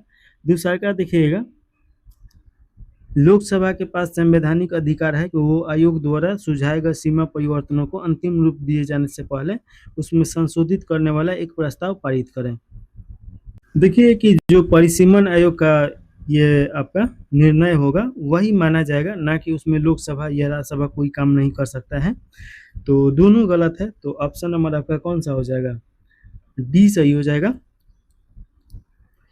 चलिए अगला क्वेश्चन है 74 नंबर, लोक प्रतिनिधि अधिनियम 1951 के प्रावधानों के तहत निम्नलिखित में से कौन सा व्यक्ति आम चुनाव में मतदान करने का कानूनी रूप से हकदार है। तो इसका राइट आंसर आपका हो जाएगा, एक व्यक्ति जिसे राष्ट्रीय सुरक्षा अधिनियम के तहत निवारक बंदी के रूप में राज्य की जेल में रखा गया है, तो ऑप्शन नंबर आपका सी सही हो जाएगा। अगला क्वेश्चन है 75 नंबर, अनुच्छेद 352 के तहत औपचारिक रूप से राष्ट्रीय आपातकाल घोषित करने के लिए निम्नलिखित में से कौन सी संवैधानिक आवश्यकता पूरी होनी चाहिए। तो इसका राइट आंसर अगर देखिएगा तो देखिए, राष्ट्रपति केवल केंद्रीय मंत्रिमंडल की लिखित सिफारिश पर ही कार्य करना चाहिए, जिसके बाद 1 महीने के भीतर संसद के दोनों सदनों से विशेष बहुमत द्वारा अनुमोदित प्राप्त होना चाहिए, तो ये आपका ऑप्शन नंबर बी सही है। अगला क्वेश्चन है, सर्वोच्च न्यायालय के किसी ऐतिहासिक निर्णय ने ये स्थापित किया कि कार्यपालिका की क्षमादान देने की शक्ति न्यायिक समीक्षा से परे नहीं है, और यदि निर्णय मनमाना, दुर्भावपूर्ण या पूरी तरीके से अप्रासंगिक हो तो उसे रद्द किया जा सकता है। तो इसका राइट आंसर आपका देखिएगा कि ये पूर्व सुधारक बनाम आंध्र प्रदेश सरकार में ये निर्णय लिया गया था, तो ऑप्शन नंबर आपका बी सही हो जाएगा। चलिए 77 के बाद 78 नंबर क्वेश्चन पूछा जा रहा है, और इसमें पूछा जा रहा है कि एक नागरिक अनुच्छेद 32 के तहत सुप्रीम कोर्ट में याचिका दायर करता है कि जिसमें वो परमादेश रिट जारी करने की मांग करता है। इस रिट का उद्देश्य किसी राज्य के राज्यपाल को अनुच्छेद 200 के तहत एक विशिष्ट और विवादित विधेयक को राष्ट्रपति के विचाराधीन आरक्षित रखने के लिए बाध्य करना है। इस याचिका का परिणाम क्या होगा। तो देखिएगा कि रिट जो जारी किया जाता है आर्टिकल 32 से, इसमें 5 प्रकार का रिट होता है। तो ये नागरिकों के लिए जारी किया जाता है, पुलिस व्यवस्था के लिए जारी किया जाता है जो कर्मचारी होते हैं, लेकिन राज्यपाल के लिए जारी नहीं किया जा सकता है, ये प्रावधान किया गया है। तो ऑप्शन नंबर बी में देखिए है कि सुप्रीम कोर्ट रिट जारी करने से इनकार कर देगा, क्योंकि राज्यपाल के अपने अधिकाधिक कर्तव्यों के निर्वहन के संबंध में उनके विरुद्ध परमादेश रिट जारी नहीं किया जा सकता है। तो ऑप्शन नंबर आपका बी सही हो जाएगा। अगला क्वेश्चन है, भारत के राष्ट्रपति राज्यपाल में 12 सदस्यों को मनोनीत करते हैं, इसका उल्लेख भारतीय संविधान के किस अनुच्छेद में है? तो इसका राइट आंसर आपका हो जाएगा ऑप्शन नंबर डी सही हो जाएगा। और देखिए कि आर्टिकल 338 के तहत 2 एंग्लो इंडियन को भी किया जा रहा था, लेकिन उसे अब समाप्त कर दिया गया है संविधान संशोधन 104 के द्वारा। चलिए अगला क्वेश्चन है 80 नंबर क्वेश्चन। इसमें पूछा जा रहा है, लोकसभा के संसदीय प्रस्तावों के संदर्भ में निम्नलिखित में से कौन सा कथन अविश्वास प्रस्ताव और निंदा प्रस्ताव के बीच सबसे महत्वपूर्ण अंतर बताता है? तो इसका राइट आंसर देखिए कि यदि निंदा प्रस्ताव पारित हो जाता है तो मंत्री परिषद संवैधानिक रूप से तत्काल त्यागपत्र देने के लिए बाध्य होते हैं। तो ऑप्शन नंबर आपका डी सही हो जाएगा। और अविश्वास प्रस्ताव में ऐसा नहीं होता है, तो ऑप्शन नंबर सी सही हो जाएगा, सॉरी। अगला क्वेश्चन देखिएगा, भारत में मुद्रास्फीति लक्ष्यीकरण के लिए भारतीय रिजर्व बैंक द्वारा प्राथमिक रूप से किए गए सूचकांक का उपयोग किया जाता है। तो इसका राइट आंसर आप देखिएगा कि उपभोक्ता मूल्य सूचकांक यानी सीपीआई पे ये मापा जाता है। तो ऑप्शन नंबर आपका सी सही हो जाएगा। अगला क्वेश्चन है 82 नंबर। इसमें पूछा जा रहा है, प्रत्यक्ष करों के संबंध में निम्नलिखित कथनों पर विचार कीजिए और उपयुक्त में से कौन सा कथन सही नहीं है? तो देखिए कि पहला में दिया गया है कि ये व्यक्तियों और निगमों की आय पर संपत्ति पर लगाया जाता है, एकदम सही है। कर का भार और प्रभाव एक ही व्यक्ति पे पड़ता है, ये भी सही है। ये आमतौर पे प्राकृतिक में प्रतिगामी होता है, प्रतिगामी नहीं होता है, प्रगतिशील होता है। तो ये आपसे क्वेश्चन पूछे तो प्रोग्रेसिव होता है। प्रतिगामी देखिए कि गरीब व्यक्तियों पर लिया जाता है, एक ही बार में लिया जाता है। जैसे पार्ले जी कोई खरीद रहा है तो पार्ले जी पे जो कर लगता है वो हो जाएगा। और प्रगतिशील मतलब क्या होता है कि जैसे कि कोई व्यक्ति 1 लाख का महीना कमा रहा है और वो 10% का ब्याज दर दे रहा है, और दूसरा व्यक्ति 2 लाख का महीना कमा रहा है तो इसको भी 10 लाख देना चाहिए, लेकिन ऐसा नहीं होता है। 2 लाख जैसे कमाएगा इसका जो कर है वो बढ़ जाएगा, 15% हो जाएगा, यानी कि जो भी सरकार तय किया होगा उतना हो जाएगा, तो उसे प्रगतिशील बोला जाता है। और प्रतिगामी मतलब एक मुश्त लिया जाता है, तो ये आपका हो जाएगा। तो ऑप्शन नंबर ये गलत है, 1 और 2 सही है, तो ऑप्शन नंबर ए सही हो जाएगा। 83 के बाद 84 नंबर क्वेश्चन है।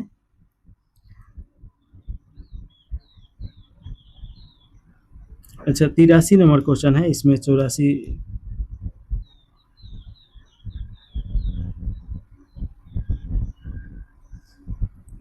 तो चलिए 83 नंबर देखिए, नीति आयोग के बारे में नीचे कथनों पर विचार करना है। और इसमें देखिएगा कि गलत कथन का चुनाव करना है। तो यहाँ गलत कथन का चुनाव करने के लिए दिया गया है, तो पहला ऑप्शन में दिया गया है,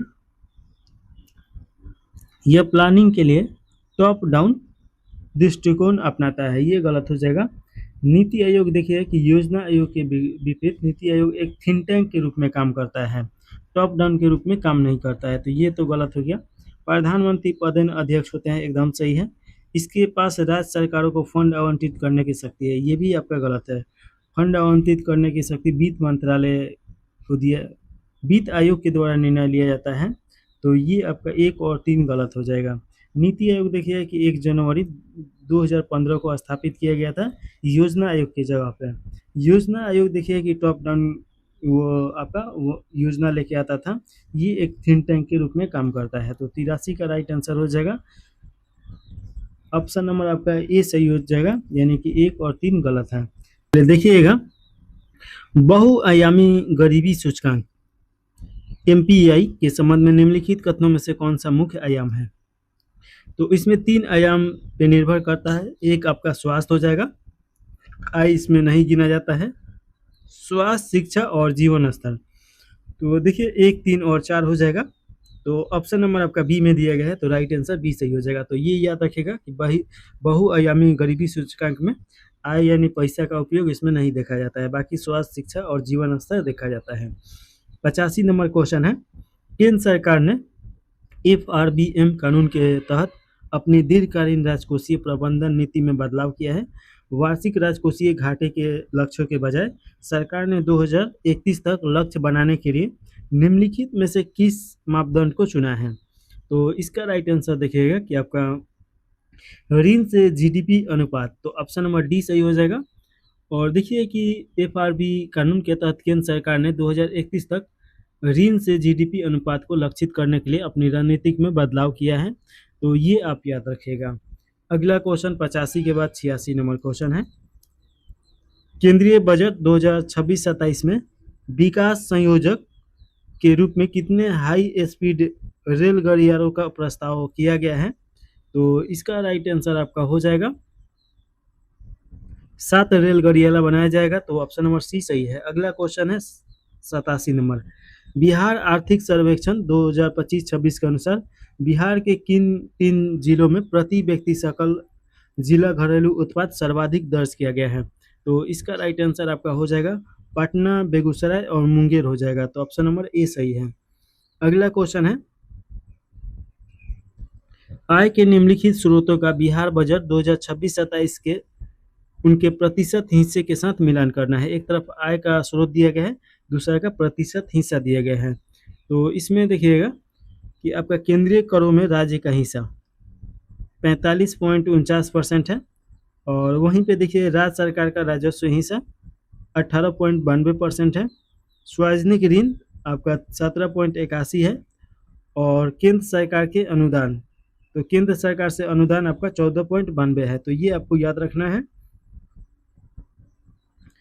आय का हिस्सा कहाँ से आया और कहाँ ये कितना परसेंट इसका हिस्सा। तो अगला क्वेश्चन देखिए मिलान कीजिएगा, तो आपका ऑप्शन नंबर ए सही हो जाएगा। अगला क्वेश्चन देखिए, इसमें पूछा जा रहा है कि केंद्रीय बजट 2026-27 के लिए बजट पूर्व परामर्श के दौरान किस भारतीय राज्य ने आपदा संबंधित वित्तीय जोखिम को राज्य के खजाने से वैश्विक पूंजी बाजार में स्थानांतरित करने के लिए स्पष्ट रूप से आपदा बॉन्ड जारी करने का प्रस्ताव रखा है? तो इसका राइट आंसर हो जाएगा आपका केरल राज्य हो जाएगा, तो ऑप्शन नंबर आपका बी सही हो जाएगा। केरल की राजधानी तिरुवनंतपुरम पड़ता है, और ये याद रखें कि भारत में पहला राज्य है जो पूर्णतः डिजिटल राज्य है। तो आपसे क्वेश्चन पूछ सकता है कि भारत का पहला डिजिटल राज्य कौन सा है, तो आपका केरल हो जाएगा। अगला क्वेश्चन है, 2026 के शुरुआत में मत्स्य पालन मंत्रालय द्वारा उजागर किए गए आंकड़ों के आधार पर भारत की ब्लू इकोनॉमी यानी नीली अर्थव्यवस्था में एक विशाल संरचनात्मक परिवर्तन आया है।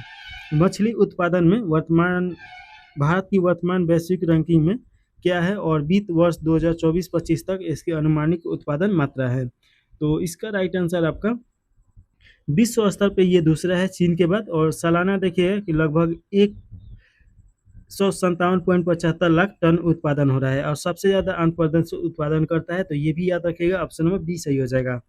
अगला क्वेश्चन है, प्राचीन कालीन बिहार का वज्जी संघ 8 राज्यों का संघ था, निम्नलिखित में से कौन सा संघ इसमें शामिल था? तो इसका राइट आंसर देखिएगा कि उग्र, भोग और कुर ये तीनों शामिल था, तो ऑप्शन नंबर आपका डी हो जाएगा, सभी शामिल था। देखिए कि वज्जी संघ 8 राज्यों का संघ था, इसे अटकुल भी बोला जाता था। तो देखिए कि वज्जी, लिच्छवी, ज्ञातोक, विदेह, उग्र, भोग, कुरु और इक्षाणु इस संघ के 8 जनपद थे, और ये दुनिया का पहला गणतंत्र राज्य के रूप में उभर के निकला, तो ये आप याद रखिएगा। अगला क्वेश्चन 92 नंबर क्वेश्चन है, इसमें पूछा जा रहा है कि मौर्य प्रशासन निम्नलिखित में से कौन सा आधिकारिक विभाग सही सुमेलित नहीं है? आधिकारिक दिया गया है, संबंधित विभाग दिया गया है। तो पहला में दिया गया सनी धात्रा, राजकोषीय कोषाध्यक्ष एकदम सही है। और उसके बाद देखिए कि पन्या अध्यक्ष, ये सैन्य विभाग दिया गया है। पन्या अध्यक्ष देखिएगा कि ये आपका वाणिज्य विभाग का प्रधान होता था, ना कि सैन्य विभाग का, तो ये आपका गलत हो गया। अष्टपद अध्यक्ष ये महालेखागार एकदम सही है। समाहर्ता और राजस्व विभाग ये भी सही है। और सेनापति जो होता था सैन्य विभाग का अध्यक्ष होता था, तो ये थोड़ा याद रखिएगा। ऑप्शन नंबर इसका बी राइट आंसर हो जाएगा। अगला क्वेश्चन है, निम्नलिखित कथनों पर विचार कीजिए और सही कथन का चुनाव कीजिए। पहला में दिया गया है 1946 में बिहार विधानसभा द्वारा संविधान सभा के लिए 36 सदस्यों का निर्वाचन किया गया था।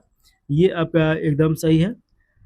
डॉक्टर राजेंद्र प्रसाद जगजीवन राम संविधान सभा के लिए बिहार से निर्वाचित प्रमुख सदस्यों में से थे। ये भी आपका सही है। डॉक्टर राजेंद्र प्रसाद तो देखिए कि अध्यक्ष बनते हैं। और स्वतंत्र भारत के प्रथम आम चुनाव 1952 के समय बिहार विधानसभा में कुल 319 सदस्य थे। ये आपका गलत हो जाएगा। देखिए ये प्रथम आम चुनाव जो होता है तो बिहार में इसमें 1952 में आपका कितना था, 303 सदस्य थे और एक और मनोनीत किया गया था तो 331 थे। तो ये याद रखिएगा। और बाद में 319 हो जाते हैं तो ये गलत है। तो 1 और 2 सही है तो ऑप्शन नंबर ए सही हो जाएगा। अगला क्वेश्चन 94 नंबर है। राबातक शिलालेख निम्नलिखित में से किस वंश से संबंधित है? तो इसका राइट आंसर आप देखिएगा कि राबातक शिलालेख कुषाण वंश से संबंधित है। तो ऑप्शन नंबर आपका डी सही हो जाएगा। यह अभिलेख कुषाण वंश के बारे में महत्वपूर्ण प्रकाश डालता है। तो ये आप याद रखिएगा। अगला क्वेश्चन है 95 नंबर। नालंदा विश्वविद्यालय के संबंध में निम्नलिखित कथनों पर विचार करना है और सही कथन का चुनाव करना है। पहला में दिया गया है यह पूर्णतः आवासीय एवं निःशुल्क शिक्षा केंद्र था। एकदम सही है। इसके रख रखाव और आर्थिक व्यय हेतु लगभग 200 गांव दान में दिए गए थे। ये भी सही है, कुमार गुप्त के द्वारा दिया गया था। हर्षवर्धन एवं पाल शासकों ने इसे संरक्षण प्रदान किया। ये भी सही है, तीनों सही है। ऑप्शन नंबर आपका डी सही हो जाएगा। अगला क्वेश्चन है, इसमें आपका वर्ष बिहार विधान परिषद की संख्या कौन सा सुमेलित नहीं है ये बताना है। तो देखिए ये पहिलका में दिया गया है 1913 में 43 था, सही है। 1937 में 30 था, ये भी सही है। 1952 में 72 था, ये भी सही है। 1958 में 75 था, ये आपका गलत हो जाएगा। 1958 में 75 नहीं 96 था और 2000 में फिर 75 कर दिया गया। तो ये आपका ऑप्शन नंबर डी सही हो जाएगा। अगला क्वेश्चन देखिए 97 नंबर क्वेश्चन। एक तरफ शासक और दूसरे का शासन काल दिया गया है। तो अजातशत्रु तो जानते ही हैं कि यमगध पर राज किया था और देखिएगा कि ये 492 ईसा पूर्व से 460 ईसा पूर्व तक शासन करता है। तो 1 का 4 हो जाएगा। तो ये कट गया, ये कट गया, ये भी कट गया। ऑप्शन नंबर बी सही हो जाएगा। अशोक का अगर काल देखेंगे तो 269 से लेके 232 तक शासन किया। शिशुनाग देखिए कि 412 से लेके 394 और चंद्रगुप्त मौर्य 321 से लेके 398 तक शासन किया। तो ये आप देख लीजिए। तो ऑप्शन नंबर आपका बी सही हो जाएगा। अगला क्वेश्चन देखिएगा 1896 ईस्वी के लोटा विद्रोह के संदर्भ में निम्नलिखित कथनों पर विचार करना है और सही कथन का चुनाव करना है। पहला में दिया गया है कि यह विद्रोह मुजफ्फरपुर जेल के कैदियों द्वारा किया गया था। एकदम सही है। विद्रोह का कारण सरकार द्वारा कांसा के लोटे के स्थान पर मिट्टी के लोटे का निर्णय लिया गया था। देखिए कि यहाँ पे कांसा दिया गया है, कांसा नहीं था, पीतल का लोटा था। पीतल के लोटे के स्थान पे मिट्टी का लोटा दिया जाना लगा तो यहाँ पे विद्रोह कर दिया गया। तो ये आपका गलत है। इस आंदोलन के परिणाम स्वरूप अंग्रेजी सरकार ने अपनी निर्णय वापस लेना पड़ा। ये आपका सही है। तो 1 और 3 देखिए है कि इसका राइट आंसर सी सही हो जाएगा। 98 के बाद 99 नंबर क्वेश्चन है चेरू विद्रोह जो 1800 ईस्वी से लेकर 1802 ईस्वी के बीच में किन के नेतृत्व में हुआ था? तो भूखंड सिंह हो जाएंगे। ऑप्शन नंबर आपका डी सही हो जाएगा। भूखंड सिंह के द्वारा ये मतलब विद्रोह के नायक बने थे और ये आपका विद्रोह झारखंड के पलामू क्षेत्र में हुआ था। तो ये भी आपको याद रखना है। अगला क्वेश्चन, निम्नलिखित कथनों पर विचार कीजिए और उपयुक्त में से सही कथन का चुनाव करना है। पहला में दिया गया है कि चौर या मन उत्तरी गंगा मैदान की प्राकृतिक जलमग्न भूमि है। ये आपका एकदम सही है। दूसरा का में है टाल क्षेत्र उत्तरी गंगा के मैदान में पाया जाता है। देखिए कि जो टाल क्षेत्र होता है ये जैसे कि ये मान लीजिए कि गंगा नदी है तो ये आपका दक्षिणी भाग में पाया जाता है टाल क्षेत्र।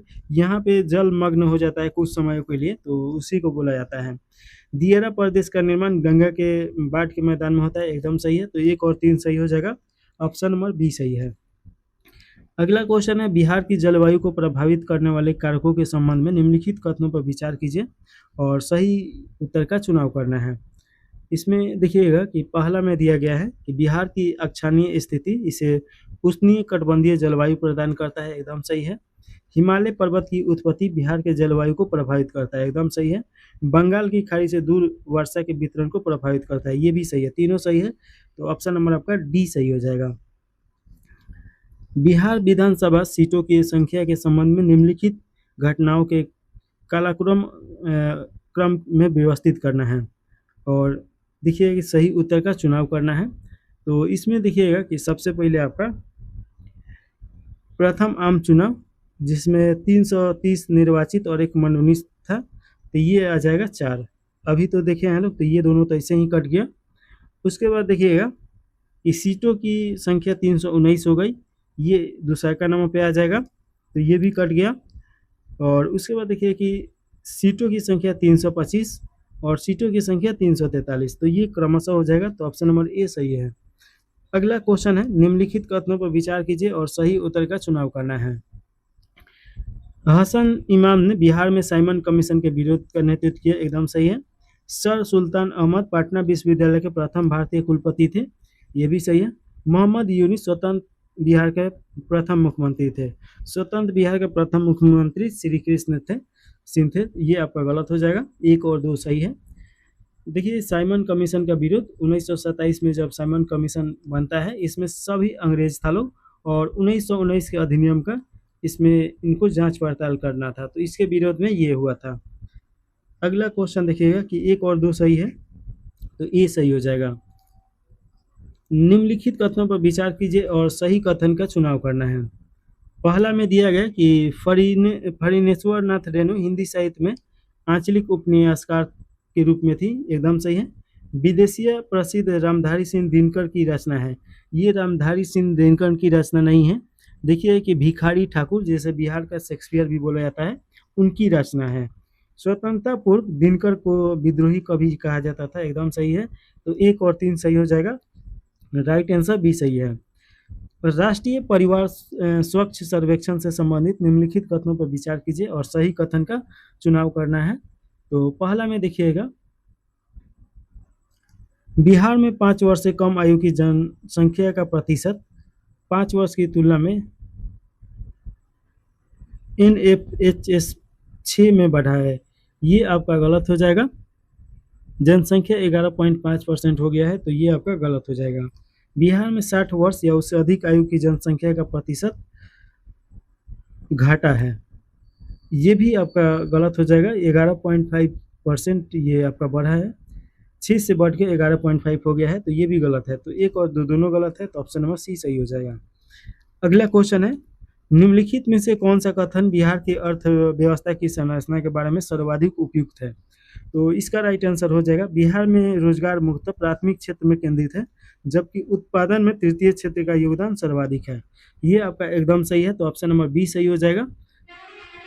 प्राथमिक क्षेत्र में देखिएगा कि आपका रोजगार का हिस्सा 54.2% है और तृतीय क्षेत्र में देखिएगा कि 22.2% रोजगार का हिस्सा है, लेकिन सकल मूल्य वर्धित में ये 54.8% है, तो ये आपका सही हो जाएगा।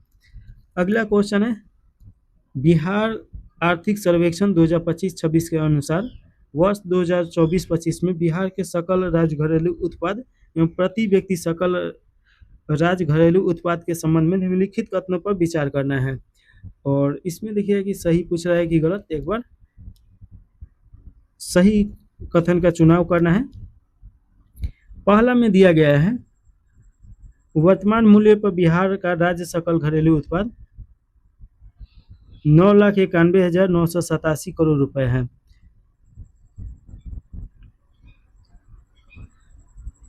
ये आपका गलत हो जाएगा। वर्तमान मूल्य पर देखिएगा कि आपका 76,490 करोड़ रुपए है और वर्तमान मूल्य पे GSDP का देखिएगा कि इतना है, तो ये आपका गलत है। स्थिर मूल्य पर बिहार का सकल राज्य घरेलू उत्पाद 5,32,372 करोड़ है। स्थिर मूल्य पे देखिएगा कि आपका कितना हो जाएगा, 40,973 हो जाएगा, तो ये भी गलत है। वर्तमान मूल्य पर प्रति व्यक्ति सकल घरेलू उत्पाद 76,490 है, ये आपका सही है। और देखिए कि वर्तमान मूल्य पर प्रति व्यक्ति सकल घरेलू घरेलू उत्पाद स्थिर मूल्य पर प्रति व्यक्ति सकल घरेलू उत्पाद का लगभग दोगुना है, ये आपका एकदम सही हो जाएगा। तो आपका 3 और 4 सही है, तो ऑप्शन नंबर सी सही हो जाएगा। अगला क्वेश्चन है, बिहार में वर्ष 2024-25 के फसल क्षेत्र के वितरण के संदर्भ में निम्नलिखित कथनों पर विचार कीजिए और उपयुक्त कथनों में से कौन सा सही है ये बताना है। पहला में दिया गया है, अनाज फसलों के अंतर्गत आने वाला क्षेत्र दलहन, तिलहन, रेशेदार फसल और ईख के संयुक्त क्षेत्रफल के 8 गुना से अधिक है, ये आपका सही हो जाएगा। तिलहन एवं रेशेदार फसलों का संयुक्त क्षेत्रफल ईख के क्षेत्रफल से कम है, ये भी सही है। दलहन फसलों का क्षेत्रफल तिलहन और रेशेदार के संयुक्त फसलों के 3 गुना से अधिक है, ये आपका गलत हो जाएगा, उतना ज़्यादा नहीं है। तो इसका राइट आंसर आपका ए सही हो जाएगा, 1 और 2 सही है। बिहार में सिंचाई की स्थिति के संदर्भ में निम्नलिखित कथनों पर विचार करना है और सही कथन का चुनाव करना है। पहला में दिया गया है कि बिहार में सर्वाधिक सिंचाई नलकूपों के द्वारा की जाती है, ये आपका एकदम सही है। नहरों का सिंचित क्षेत्र कुल सिंचित क्षेत्रों का लगभग 1/3 है, ये भी आपका सही है। तालाबों का योगदान कुल क्षेत्रफल का 5% है। देखिए कि तालाबों का जो योगदान है ये आपका कुल क्षेत्रफल का 1.93% है, तो ये तो बहुत कम है। और नलकूपों से देखिएगा कि 65.31% क्षेत्रफल पर होता है और नहर से लगभग 30% होता है। तो ऑप्शन नंबर आपका 1 और 2, तो ऑप्शन नंबर ए सही हो जाएगा। अगला क्वेश्चन है 110 नंबर, बिहार के खनिज संसाधनों के संदर्भ में निम्नलिखित कथनों पर विचार कीजिए और सही उत्तर का चुनाव कीजिए। पहला में दिया गया है, झारखंड के गठन से पूर्व अविभाज्य बिहार में देश के कुल खनिज संसाधनों का लगभग 1/4 भाग पाया जाता था, ये सही है। बिहार में लौह अयस्क और कोयला राज्य के प्रमुख खनिजों में सम्मिलित है, ये आपका गलत हो जाएगा। लौह अयस्क और कोयला के प्रमुख भंडारण झारखंड में है और वर्तमान में देखिए कि चूना पत्थर, पायराइस, अभ्रक, चीनी मिट्टी, ये सब यहाँ पे बहुत अच्छा खासा मात्रा में मिलता है, तो ऑप्शन नंबर आपका ए सही हो जाएगा। अगला क्वेश्चन है, ऑस्ट्रेलिया ओपन 2026 के पुरुष एकल विजेता किस देश के हैं? तो इसका राइट आंसर हो जाएगा स्पेन के हैं, तो ये आप याद रखिएगा। और पुरुष एकल विजेता कौन है? तो कार्लोस अल्कराज हैं, तो अल्कराज याद रखिएगा, ये स्पेन के हैं, तो ये ए ऑप्शन सही हो जाएगा।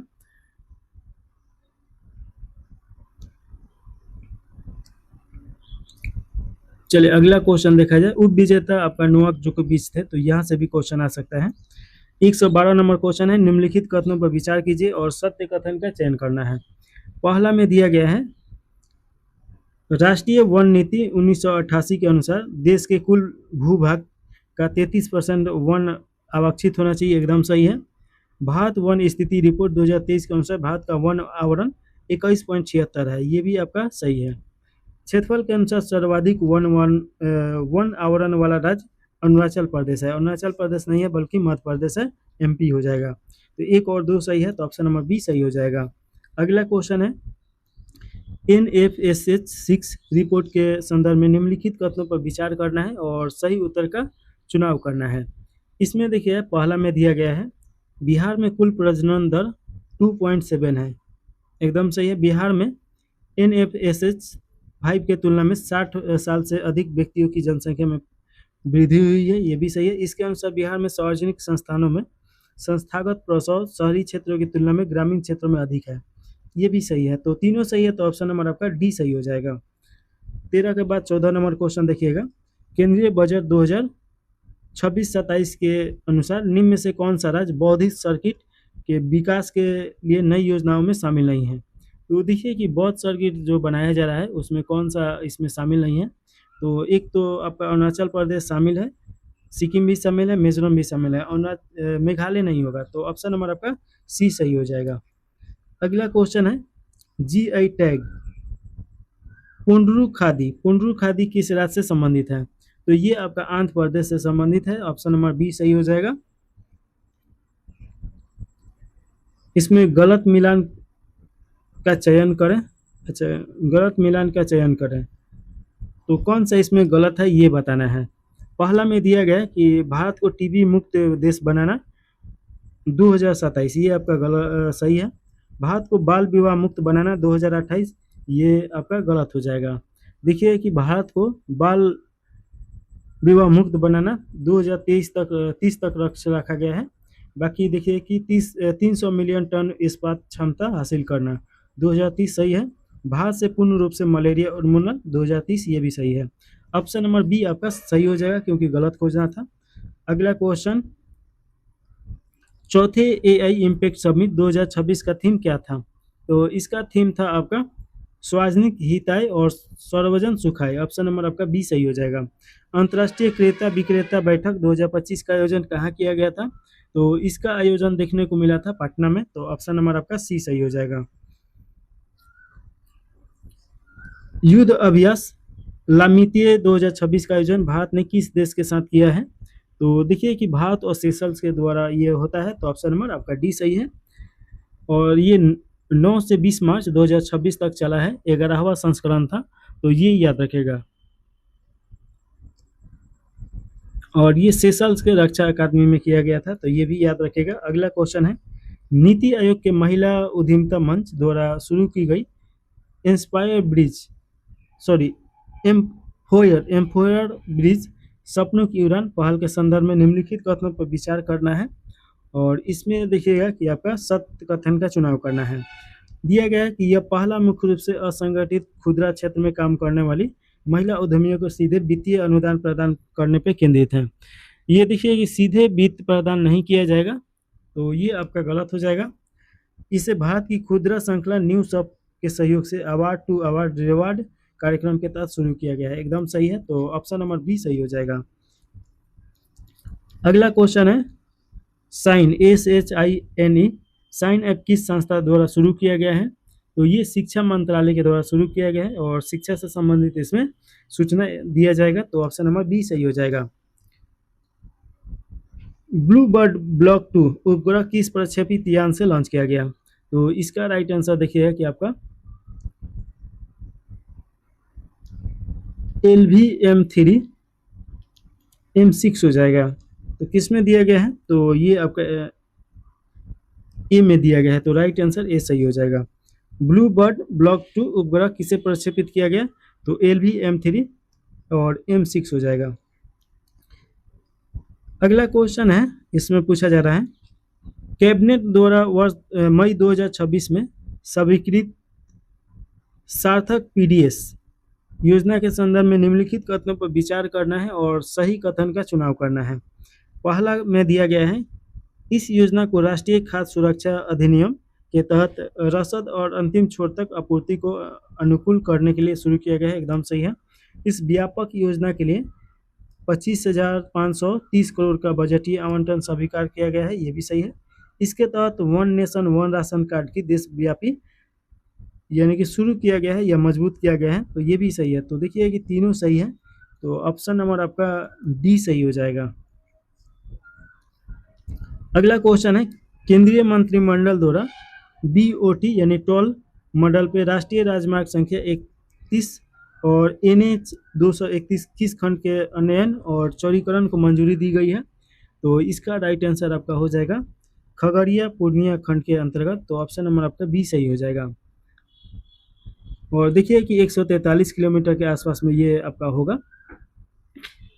अगला क्वेश्चन 125 नंबर क्वेश्चन, ग्रामीण महिलाओं को सशक्त बनाने वाली लखपति दीदी योजना मई 2026 तक कितने करोड़ महिलाओं को सफल उद्यमी बनाने का मील का पत्थर पार कर लिया है? तो इसका राइट आंसर आप देखिएगा कि ये आपका हो जाएगा 3.07 करोड़। तो ऑप्शन नंबर आपका सी सही हो जाएगा। इसमें देखिए कि सालाना 1 लाख रुपए तक ये दिया जा सकता है और ये व्यापार करने के लिए दिया जाता है ताकि आत्मनिर्भर महिला बन सके। अगला क्वेश्चन है 26 नंबर, आर्थिक समीक्षा 2025-26 में प्रस्तावित अनुशासित स्वदेशी रणनीति का प्राथमिक उद्देश्य क्या है? तो इसका प्राथमिक उद्देश्य है महत्वपूर्ण क्षमताओं का निर्माण करना, इनपुट लागत कम करना और आत्मनिर्भरता से वैश्विक स्तर पर अपरिहार्यता की ओर बढ़ना। तो ऑप्शन नंबर बी सही हो जाएगा। केंद्रीय बजट 2026-27 में इलेक्ट्रॉनिक उद्यम को वैश्विक मूल्य श्रृंखलाओं को जोड़ने के लिए इलेक्ट्रॉनिक घटक विनिर्माण योजना का बजटीय परिव्यय बढ़ाकर कितना कर दिया गया है? तो इसका देखिए कि बढ़ा के लगभग 40,000 कर दिया गया है, 40,000 करोड़। तो ऑप्शन नंबर सी सही हो जाएगा। आर्थिक समीक्षा 2026-27 के अनुसार देश में हाई स्पीड कॉरिडोर की कुल लंबाई वित्तीय वर्ष 2014 से 550 किलोमीटर से बढ़कर कितना हो गया है? तो देखिए कि 550 से बढ़कर आपका कितना हो गया है? तो ये आपका 5364 किलोमीटर हो गया है। तो ऑप्शन नंबर आपका सी सही हो जाएगा। अगला क्वेश्चन है, केंद्रीय मंत्रिमंडल द्वारा दिल्ली एनसीआर क्षेत्र में वायु प्रदूषण को कम करने के लिए किस संस्था को वित्तीय सहायता देने की योजना मंजूरी किया गया है? तो ये आपका हो जाएगा राष्ट्रीय राजधानी क्षेत्र योजना बोर्ड। तो ऑप्शन नंबर आपका बी सही है। जून 2026 में भारत सरकार द्वारा घोषित 100वें रामसर स्थल के रूप में किसे मान्यता दिया गया है?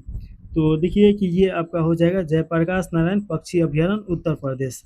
ये VVI क्वेश्चन है, यहाँ से क्वेश्चन आने की बहुत ज़्यादा संभावना है। तो ऑप्शन नंबर बी सही हो जाएगा।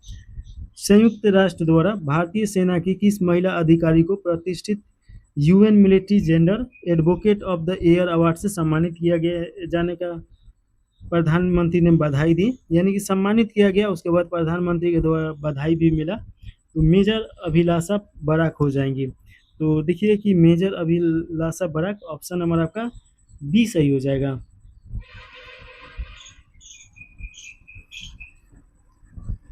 भारत के उपराष्ट्रपति द्वारा स्वतंत्रता सेनानी BBS अय्यर की पुण्यतिथि पर श्रद्धांजलि दी गई। ये मुख्य रूप से किस क्रांतिकारी गतिविधि या संगठन से जुड़े हुए थे? तो ये अभिनव भारत सोसाइटी से जुड़े हुए थे। तो ये आप याद रखिएगा, ऑप्शन नंबर आपका बी सही है। अगला क्वेश्चन है,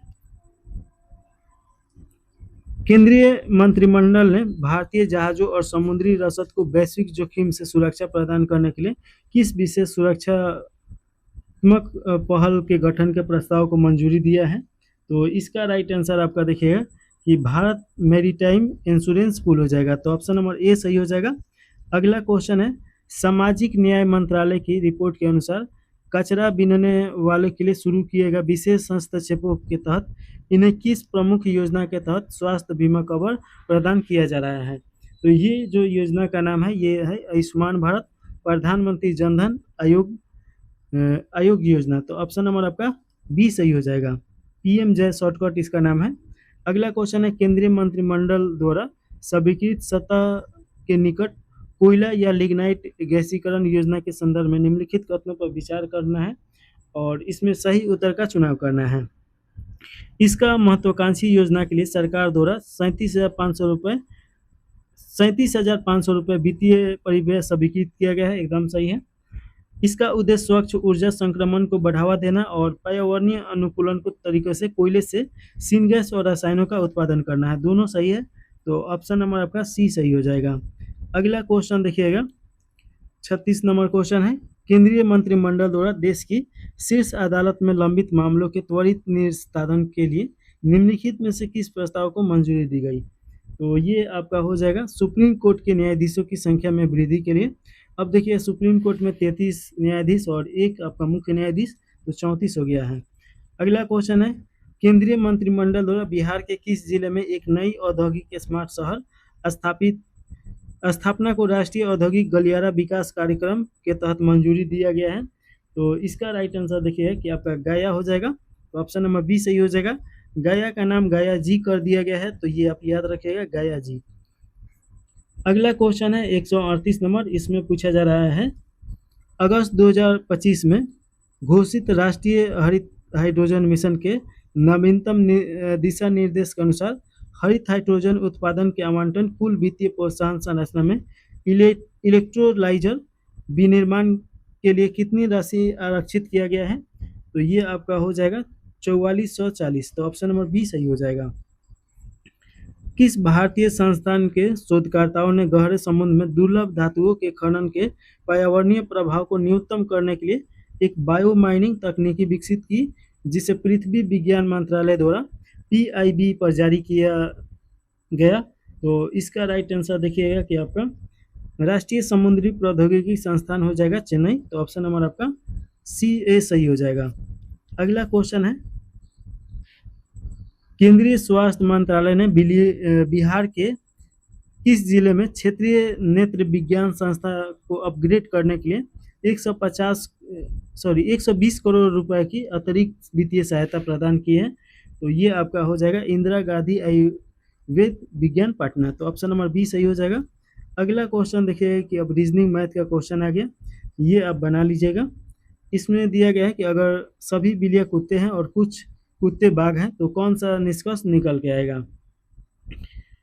तो यहाँ पे थोड़ा सा हम फिगर बना देते हैं। सभी बिल्लियाँ कुत्ते हैं, तो ये आपका बिल्ली हो गया और ये आपका कुत्ता हो गया। सभी बिल्लियाँ कुत्ते हैं, तो ये आपका कुत्ता हो गया। इसके बाद बोला जा रहा है कि कुछ कुत्ते बाघ हैं, तो कुछ कुत्ता जो है ये बाघ है, तो ये बाघ मान लीजिए कि ये बाघ है। तो कौन सा निष्कर्ष निश्चित रूप से निकल के आएगा? तो देखिएगा कि इसमें कुछ कुत्ते बिल्लियाँ हैं, ये आपका निकल के आएगा। तो ऑप्शन नंबर आपका बी सही हो जाएगा। अगला क्वेश्चन है, प्रिंस प्रिंस उत्तर की ओर 10 मीटर चलता है, फिर दाईं ओर मुड़कर 12 मीटर चलता है, इसके बाद वो दक्षिण की ओर मुड़ता है और 5 मीटर चलता है। वो प्रारंभिक बिंदु से कितना और किस दिशा में है? तो ये आपका देखिएगा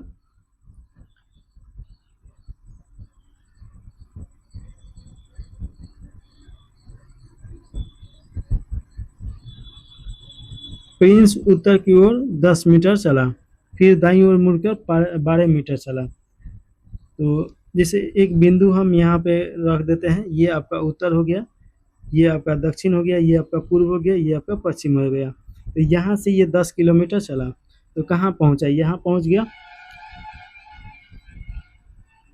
और इसके बाद देखिए कि मुड़कर 12 मीटर चलता है, फिर दाईं ओर मुड़ेगा, तो दाईं ओर मुड़ा इधर और कितना चला? 12 मीटर चला। इसके बाद बोल रहा है कि इसके बाद दक्षिण की ओर मुड़कर 5 मीटर चला, तो दक्षिण किधर है? इधर है, तो इधर ये 5 किलोमीटर चला। 5 किलोमीटर चलता है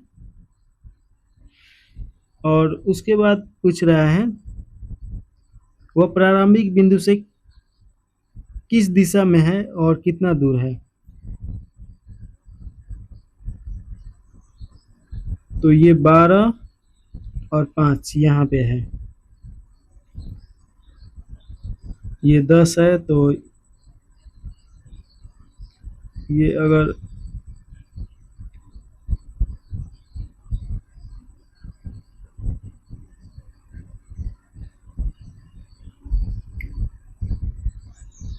तो ये अगर निकालिएगा तो किस दिशा में है? तो एक तो आपका दिशा ये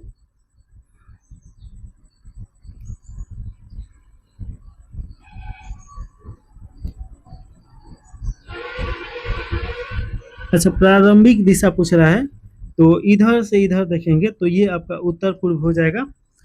और कितना किलोमीटर में है? तो ये पाइथागोरस नियम जब लगाइएगा तो ये आपका 13 किलोमीटर, किलोमीटर में नहीं दिया, मीटर में दिया है, तो 13 मीटर आ जाएगा। तो ऑप्शन नंबर आपका सी सही हो जाएगा। अगला क्वेश्चन है, 5 दोस्त ABCDE एक लाइन में उत्तर की ओर मुंह करके बैठे हैं, तो ये सीटिंग अरेंजमेंट है, ये आप बना लीजिए। पेन से लिखने में दिक्कत हो रहा है, इसका राइट आंसर बी सही हो जाएगा। 44 नंबर क्वेश्चन है, एक महिला परिचय देते हुए राज ने कहा वह मेरे दादाजी के इकलौती बेटी की पत्नी है, तो वो महिला राज से किस प्रकार संबंधित है? तो देखिए कि वो उसकी माँ ही होगी। एक महिला का परिचय देते हुए राज ने कहा वह मेरे दादाजी, तो उसके दादाजी और दादाजी के इकलौते बेटे, तो इकलौते बेटे यानी कि इसी का पिता होंगे, और उसकी पत्नी है, तो पिता के पत्नी क्या? माँ। तो ऑप्शन नंबर बी सही हो जाएगा। अगला क्वेश्चन है, अगला अक्षर क्या आएगा? तो अगला अक्षर देखिएगा कि इसमें ये तो बहुत आसान है, 2 जोड़ा गया है, फिर आपका 4 जोड़ा गया है, फिर 5 जोड़ा गया है, और इसके बाद देखिए 6 जोड़ा गया है, फिर 7 जोड़ा गया है, तो आपका ऑप्शन ए सही हो जाएगा।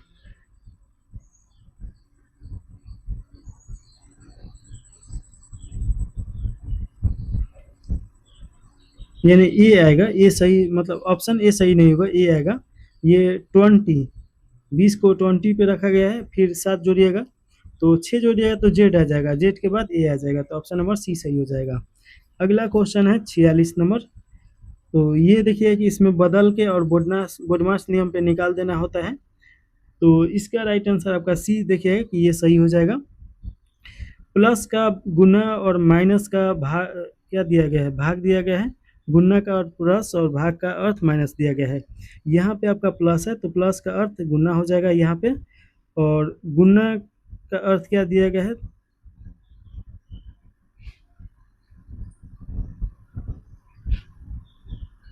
तो गुना का अर्थ प्लस दिया गया है। तो देखिए कि 12 चौका 48 + 2 50 हो जाएगा, तो ऑप्शन नंबर सी सही हो जाएगा। 3 भाइयों की उम्र अनुपात 2, 3, 4 है। अगर सबसे बड़े और सबसे छोटे भाई की उम्र में 12 वर्ष का अंतर है तो मझले भाई की उम्र में कितना हो जाएगा। तो ये तो आप इसको पुट करके भी बना सकते हैं। देखिए कि ये क्या दिया गया है, आपका 2 और 4 का अंतर 12 दिया गया है, तो इसमें देखिएगा कि आपका 4 - 2 बराबर 12 वर्ष।